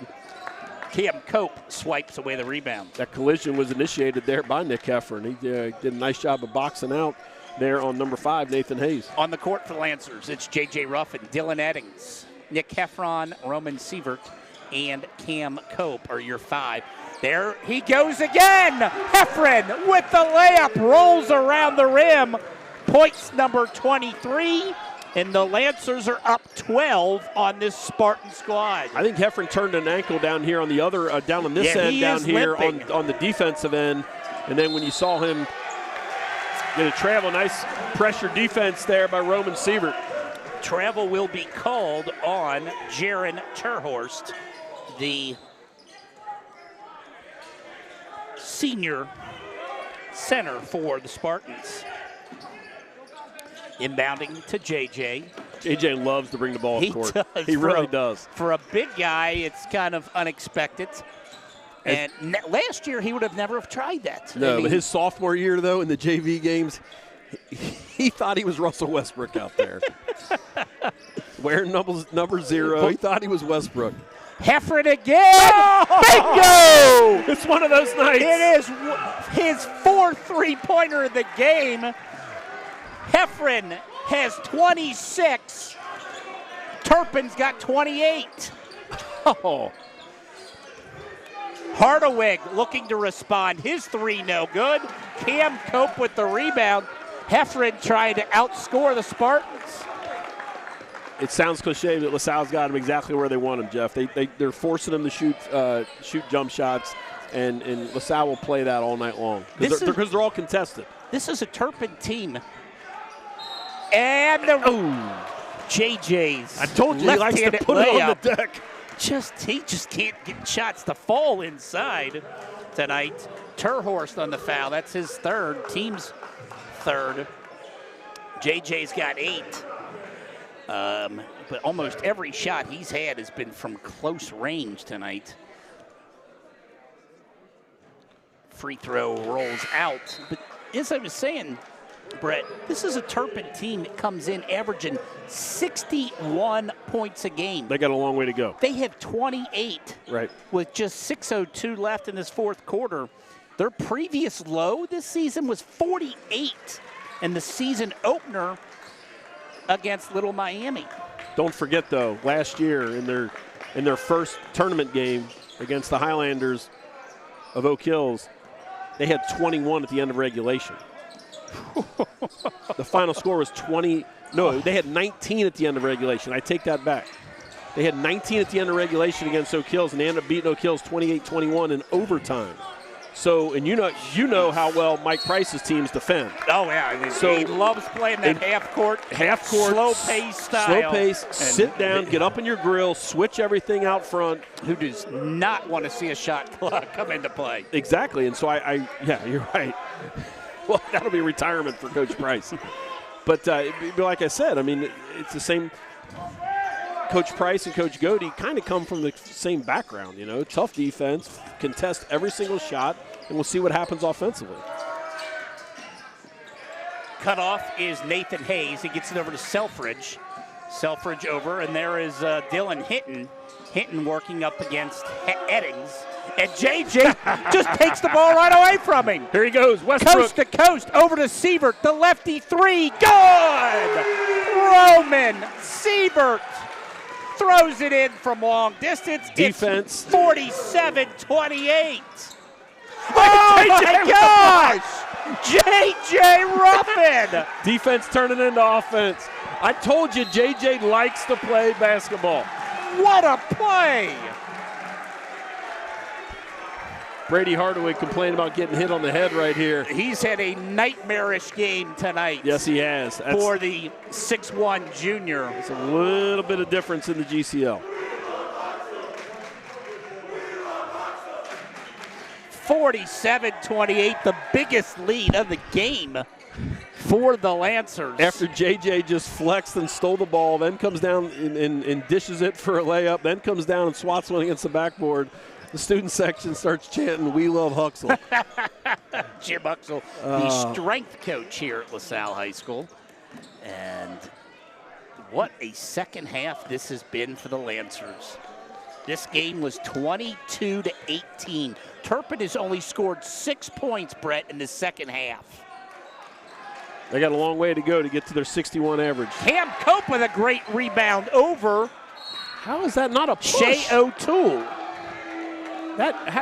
He didn't just fall out of bounds on his own. And this always guy comes back to the same official. I'm hoping he's one and done for LaSalle games. He will be. Don't worry.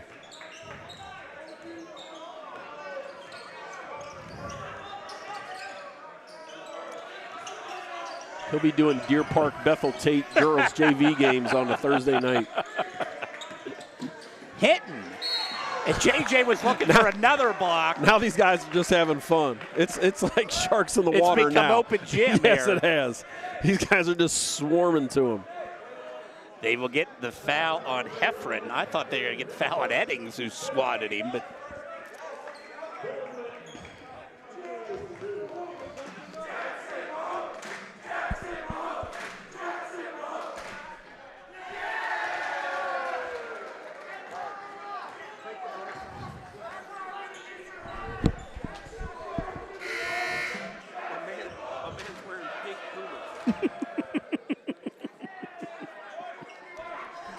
47-28, the Lancers clearing the bench with a 19-point lead.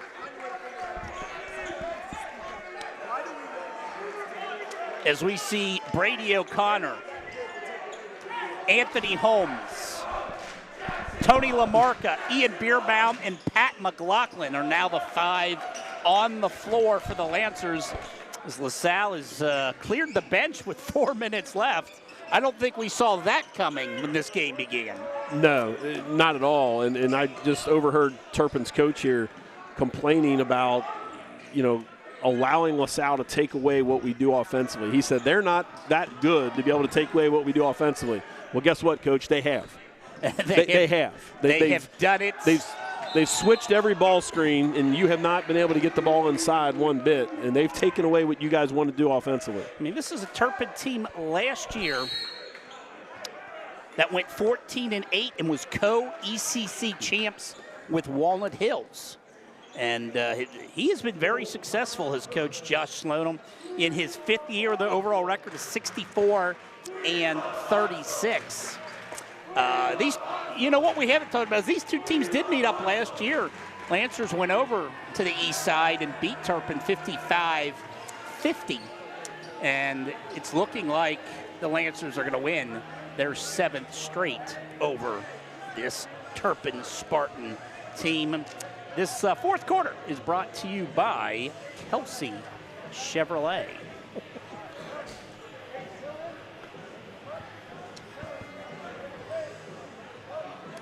.341 left to play in this fourth quarter, and I tell you what, Brett, I feel pretty confident saying that this is by far the Lancers' best performance of the season. Oh, no doubt. But it's like you said in pregame, you never know who's going to step up. And for Nick Heffern to step up on the offensive end, and he's also had a great night on the defensive end, and for JJ to do what he's done both offensively and defensively, JJ Ruffin, I mean, JJ only has 9 points, but to me, he's 4 of 8 from the field, 1 of 2 from the free throw line. He's got 5 rebounds, a couple blocks.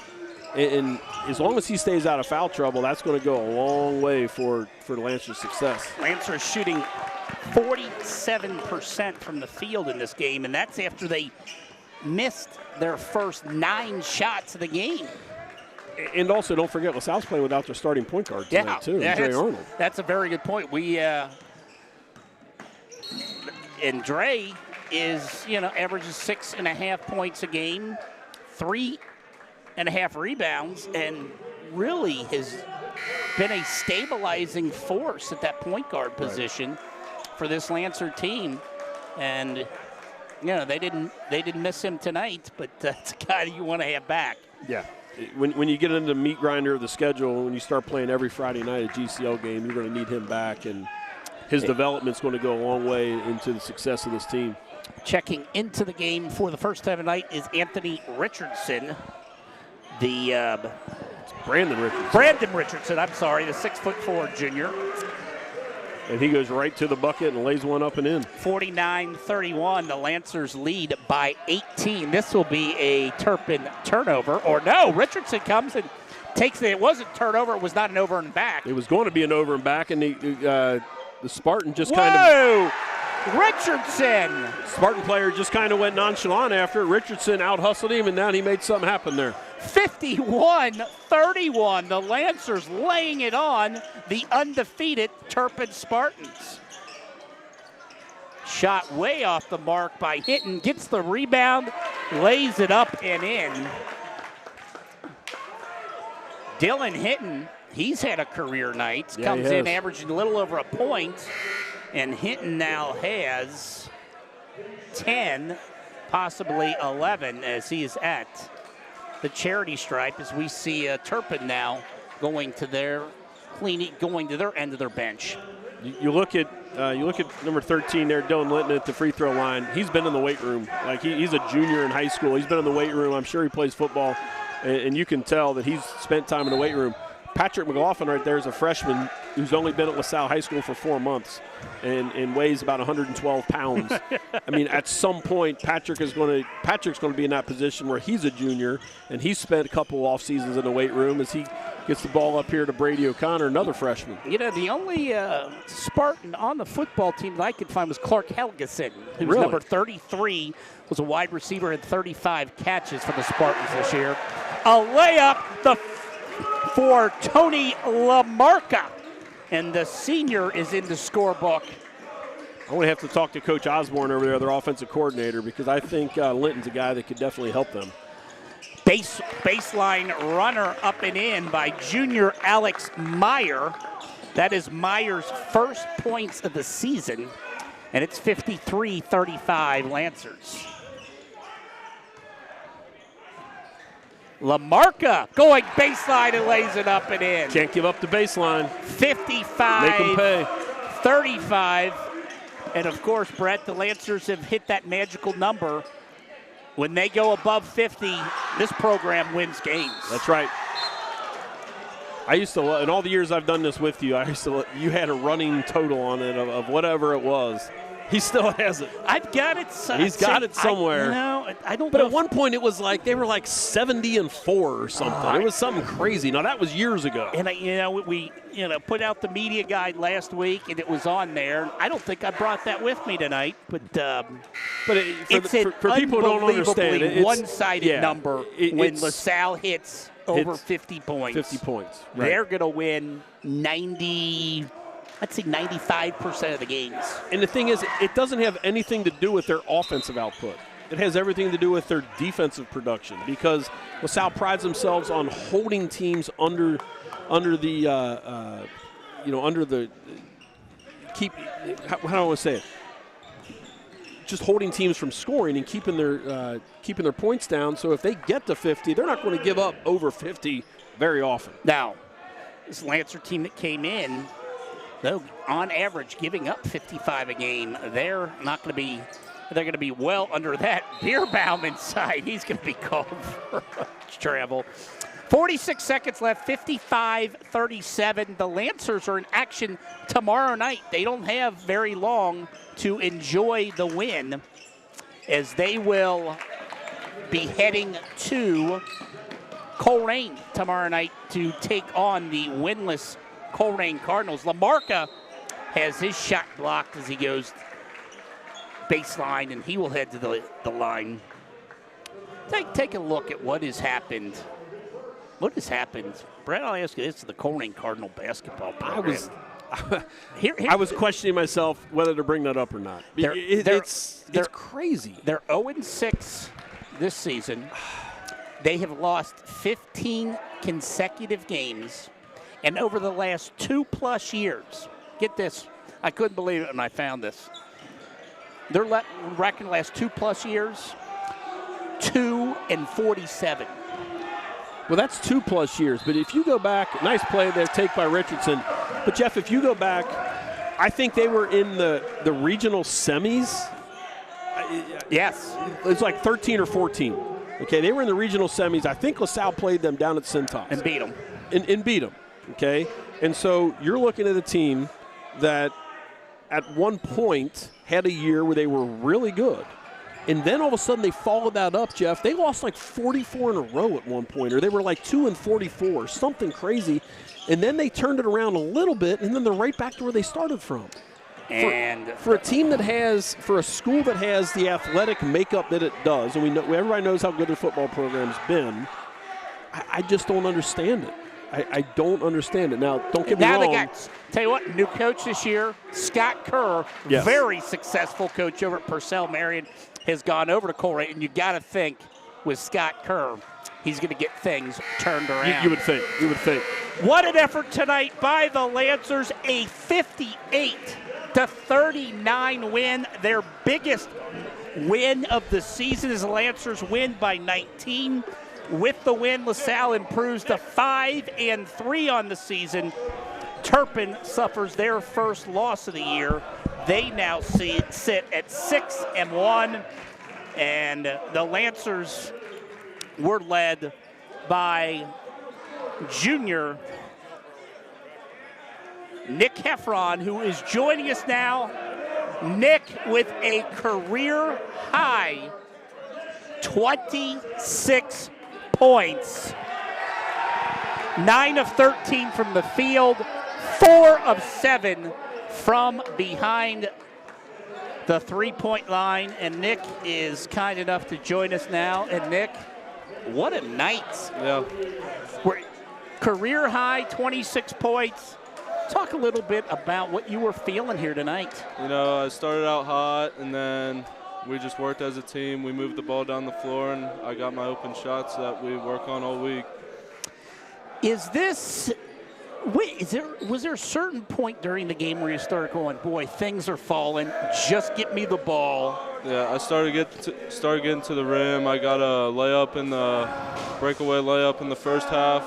I got to the rim, and I just kept on doing that. It's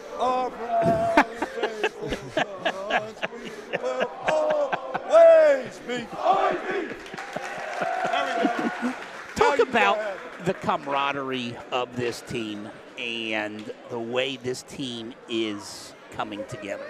We worked all summer together, and then some of the football guys came along with us, and we came together as a team, and I feel like we're starting to hit our mark. We've been talking about, we're old guys that sit up here and broadcast these games, and, we remember your dad playing here, a 1988 LaSalle grad. What advice has he given you about being a Lancer basketball player? He coached me all through grade school, so he started me out and then just taught me pretty much how to take care of the ball and be a good basketball player. And look at the multitude of fans that you have coming up to get your picture. I mean, you can see the popularity here of Nick Heffron.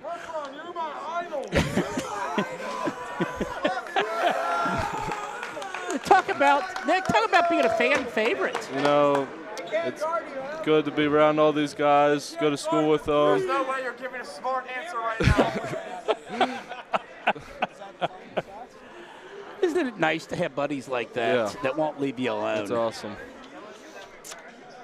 This is third straight win. You guys go over to Coleraine tomorrow night. Kind of talk about where you think the team's at currently. Like I said, I think we're hitting our mark, and we're playing good basketball right now. GCL play starts in a couple weeks, so we got to be ready for that. Nick, we appreciate you coming to join us. Congratulations on a career-high 26 points. I'm going to assume it's a career high without looking it up. 4 3-pointers, is that correct? Yep. And congratulations. Thank you. Continued success, and best of luck tomorrow night against Coleraine. Thank you. Junior guard Nick Heffron, kind enough to join us here. Now sliding in beside us is Dylan Eddings, the 6'1 senior guard for the Lancers. Dylan, thank you for joining us here tonight. Thank you for having me. Big win tonight. Yeah. Talk about your thoughts on the victory here this evening. I think we just played really aggressive, and because they've never played anyone like aggressive how we play, and given that much pressure on the ball, they didn't really like it. They turned the ball over a lot, and then we pushed in transition and got a lot of layups. Man, you sound like the guy sitting next to you there with that answer. I mean, you sound like coach material there with that answer. Yeah. Can you feel the camaraderie building with this team? It seems like I'm starting to feel that guys finding the roles, and it's, can be a different guy every night, like we saw tonight with Nick having a big game that leads this team. Yeah, I mean, everyone in the city doubting us, thinking that we're not going to be able to get any wins, thinking that Turpin will beat us, and like smaller schools like that are going to beat us this year. That really pushes us to work harder in practice and then prove everybody wrong. Talk about the effort that you've got to play defensively to play for the guy sitting next to you. Yeah. And the effort that you had tonight, you hold them to their season low of 39 points. Exactly. Yeah, he always pushes me to work hard, especially in practice on defense, and just work hard. And every rep we go in, and that's all I try to do. I don't really worry about too much on the offensive side of the ball and just go hard on defense.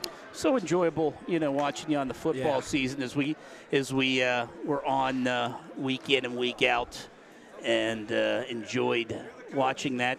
What are where you're heading to Thomas More, correct? Yes. And talk about what led you over to play for the Saints. Oh, really? Their coach over there, John Smith, he's a really good guy. He first started recruiting me, and then I've always been around there since Derek goes there, my older brother. That's right. I forgot about that. Yeah, so I've been up to a couple of the football games, and I've been up to the campus multiple times. I really loved it, and there was just a connection there with them, and I really liked it. And now most of my friends are going there, too, with me. So Jane Trailer, Ian Beerbaum for baseball. He's going there. So, and there's already a lot of Lancers already there now. Yeah, exactly. Yep. We got Aiden Schneider's there, and then my brother, and then we got a couple others up. I know Daryl Hubbard was there, and Markel Harden. So let's say that is a landing spot for a lot of Lancers. It's nice. It's close by. Yeah. The family can come out and watch you play, and it's been fun. Talk a little bit. One last question here. What is your, with your brother, your dad, talk about what the legacy and what playing for LaSalle basketball and football means to you. Yeah, I mean, it's really always been a big part of our family of playing sports here. I mean, my uncle played here before, like, even the three-point line was here. And then all my family has my grandpa, and then my dad played football here, and then went on to play at Indiana, and then my brother coming here played football his freshman year. Not a big football guy though, not a big football guy. But then I came in my freshman year, and I started playing on JV and Varsity thanks to that guy right there, and then ever since that I've always just felt a good connection with LaSalle and just loved it here no matter what. It's been great. Yeah, we talked about Pat being in the top 10 all-time scoring. So there is that, Eddings. Yep. It's in the record book. We didn't get our basketball ability from my dad, that's for sure. We didn't get that from my dad. Dylan, I appreciate you coming up and joining us. Thank you. Congratulations on a great night tonight as the Lancers have won 57-39 as this postgame is sponsored by La Roses and Mercy Health. Mark and Mike La Roses. Sponsoring our post-game show tonight. And Lancers Coach, everywhere. That's all I got to say. It is. Coach, I think your best effort of the season. Talk about the 18-point win here. That's a really good basketball team. Yeah, 6-0. They average 61 a game. You hold them to 39. Their season low was 48. The guy against Little Miami. The guy who I thought we would have trouble guarding tonight. The guy that I thought was Hardawig, and he only had 4? He had 4 points, which is a season low. Right, and that was the key. And our guys, for the last 2 days, because we took a couple of days off, and we practiced at St. Catherine, and we worked on a lot of offense. The last 2 days, we really worked on guarding the ball and just getting the ball under control and creating constant pressure offensively and defensively. And you saw that tonight. Like, they had a hard time guarding us. And, you know what I'm really proud of? The 26 points that Heffron had, he scored in different ways. Like, I didn't even look at it. I think he had to have, let's see, where is Heffron? 4 3-pointers. He had 4 3-pointers, but he was 4-6 the free throw line. Yeah, so, I mean, he scored it in different ways. I'm just proud of our guys because I told you this, we're going to have a different guy score. Yeah, and we throw a lineup out there, and it's stuck tonight with Dylan, JJ, and Cam, and it was Roman for a time, and then we had who was the other person in there? And Heffron. And you did this without your starting point guard. I believe it's probably a season high, if I'm not mistaken, shooting 53% from the field. Yeah. But here's the other thing, too. This was missing your first 9 shots. Here's you guys shot 53%. They were 1 for 12 from the 3, and they shoot like 30-some% from the 3. Yeah, they're 33%. Yeah, they've hit 31 threes coming into the game. Yeah. Tonight. So I mean, I'm telling you, our guys are receiving the message. And what, the turnover battle, did we win? Turnover battle. Guys forced 13, outscored the Spartans 17-7. Yeah. In that number. That number just jumps out at me. But I tell you, Heffron was doing it, but I tell you what, the aggressiveness, and every night it's just amazing the improvement that I've seen from last year to this year with J.J. Ruffin. I give credit to the kids. Like people will say, oh, that's all coaching. No, our kids really received the message, and they took care of business tonight. And they're a fun group to coach. They like each other. I shouldn't say they like each other. They love each other, and they try to do whatever they can to win a game. And it's going to be different every night. I'm telling you that. I mean, yeah. I mean, I'm proud of our guys, but guess what? We play tomorrow. We play Coleraine. I mean, it's a quick turnover. Holy cow. We'll be here at 10 o'clock going over Coleraine, and then hopefully we take care of business at the Coleraine. What do they call it? The nest or something? I think so. It should be Bossy Court. The bird cage. Are you related to them? We're not. So it should be named Bossy Court, really, truthfully. But I do know, DJ. DJ and his dad was really good.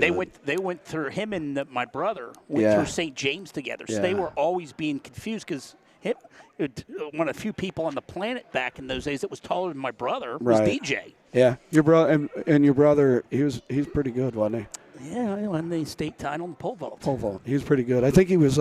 What year did he graduate? He is a 93er. Dang it.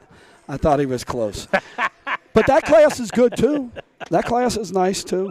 They got a nice class. Yeah, DJ ended up going to Coleraine and then went on, had played at Kent State. I remember driving up with his dad. We went up, watched him play up there.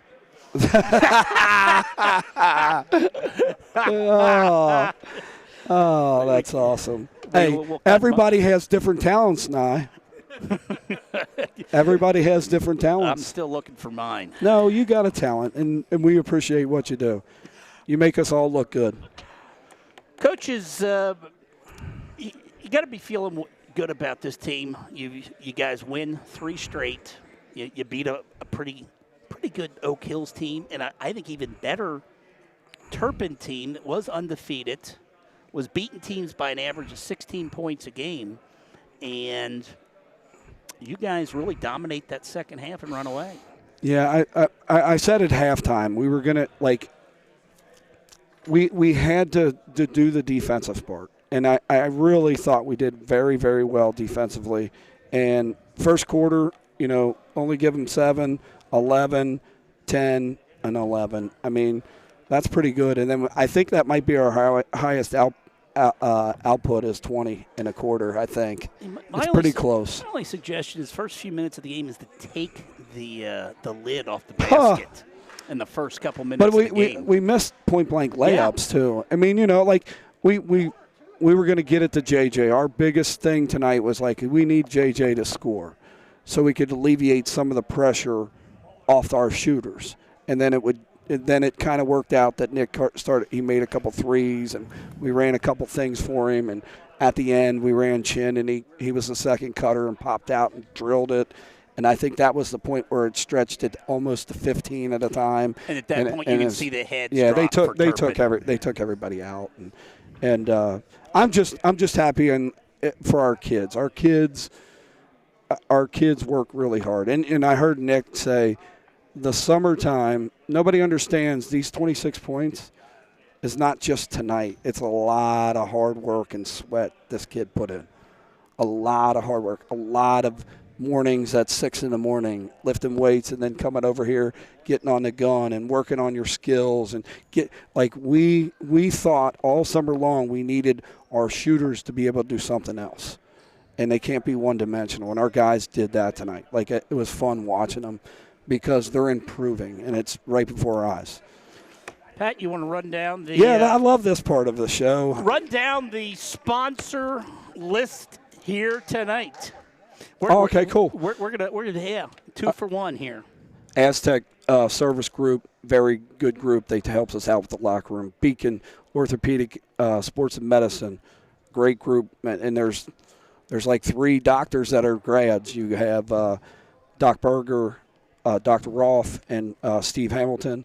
Dr. Steve Hamilton, his dad was sitting in the front row tonight with his grandkids, and that's awesome. I love seeing that.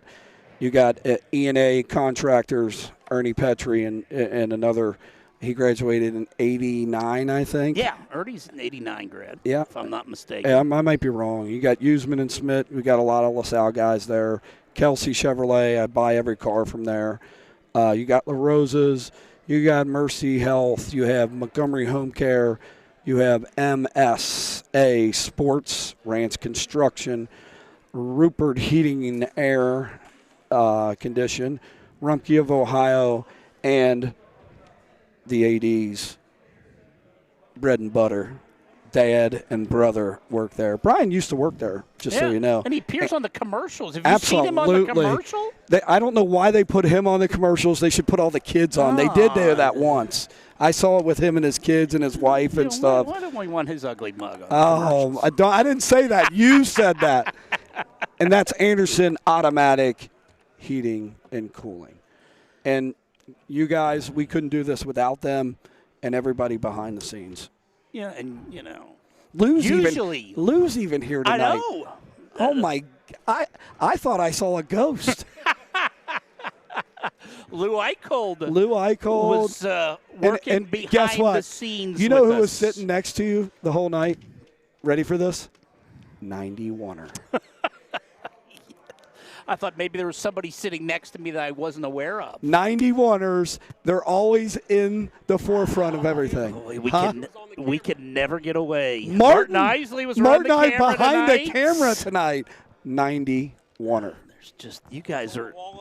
Oh no, Mike Weber was over there. Hey, it's an infestation. We got a question for you. 91 grads. Why are you in the commercials? He brought it up.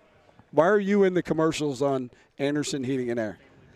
Put the grandkids in there. That's what I say. That grabs them by the you know what. There's got to be somebody better looking than they can put on commercials. That's what he said. I did not say it. He said it. He said it. I did not say it, Brian. Please. That was him. I said put the grandkids in there. Oh, I've been called worse too, so I'm all right with that. Hey, that's all right. We're all winning. That's all we can say. Thank you. I appreciate everything. Pat, we appreciate you joining us here. I think we've run through everybody on the staff except for Tyler Doan running camera. Tyler, Mike yeah, I Nye forgot. Back here on the controls. Well, we couldn't do it without him. Absolutely, we could not. I think I'd have to quit. Without Mike, we would be done. It would Mike, be under. It would be. He's just like, and he didn't even graduate here. No, we adopted him. Hold up. Hey, Brian, what did you do to Mike Nye to make sure he's here? That's the best one I heard on a. Well, I know you graduated because you used to work in my little township, Green Township. And one night, believe this or not, guess who showed up? Mike Nye at the house? Oh, Mike Nye and about 12 other guys. My wife thought I was dying. He shows up. He goes, I had a vagal response. And all of a sudden it shuts down your body. I was turned white. Oh, wow. They strapped up the EKG. What's that thing called, Mike? Come on now. We've hit the Beacon Healthcare medical moment of the night. What's that? Well, I didn't say that. Wow. It might be time to end this thing here now that But anyway, Mike Nye even saved my life one day. How about that? He does it all. And that's the funny thing. He rode down Edger and he pulled up. He walked in. He's like, I think I know that guy. And my wife goes, I can't believe you know who's there. I'm like, that's Mike Nye. And I thank God he was there because he saved me from being in the hospital all night long. Mike's like, there's nothing wrong with your heart. You can't just stay here. Go to your doctor in the morning. My wife was all, bent. And I was like, I prayed to God Mike was there because I'd be all hooked up all night long. Reminder, our next. wanted to get back to bed sooner. Right? Absolutely, I get it. They wanted to cook and go to sleep. Reminder, our next televised game will be Friday, January 14th versus the Elder Panthers. We're hoping to do an audio broadcast over at St. X on Friday, January 7th. So once again, the final score here tonight was LaSalle defeating the Turpin Spartans by the final score of 58-39. And for my partner, Brett Schneeber, I'm Jeff Boston. As always, we appreciate you watching LaSalle Answer Basketball here on WLSN. Good night.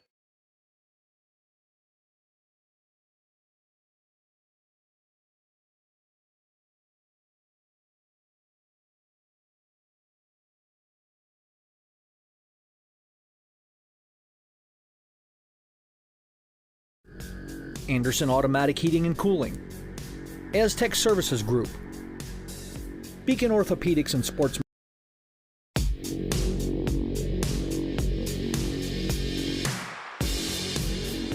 Thank you for tuning in to this LaSalle Answer broadcast, which is made possible by the generosity of our sponsors: Anderson Automatic Heating and Cooling, Aztec Services Group, Beacon Orthopedics and Sports Medicine, E&A Contractors, Frederick Funeral Home, Huseman Schmidt Insurance, Kelsey Chevrolet, La Rosa's, Mercy Health, Montgomery Home Care, MSA Sport, Neiman Plumbing Incorporated, Rand's Construction, Rupert Heating and Air Conditioning, and Rumpke of Ohio.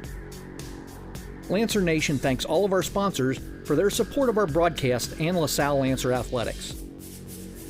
We hope that you'll tune in to our next broadcast.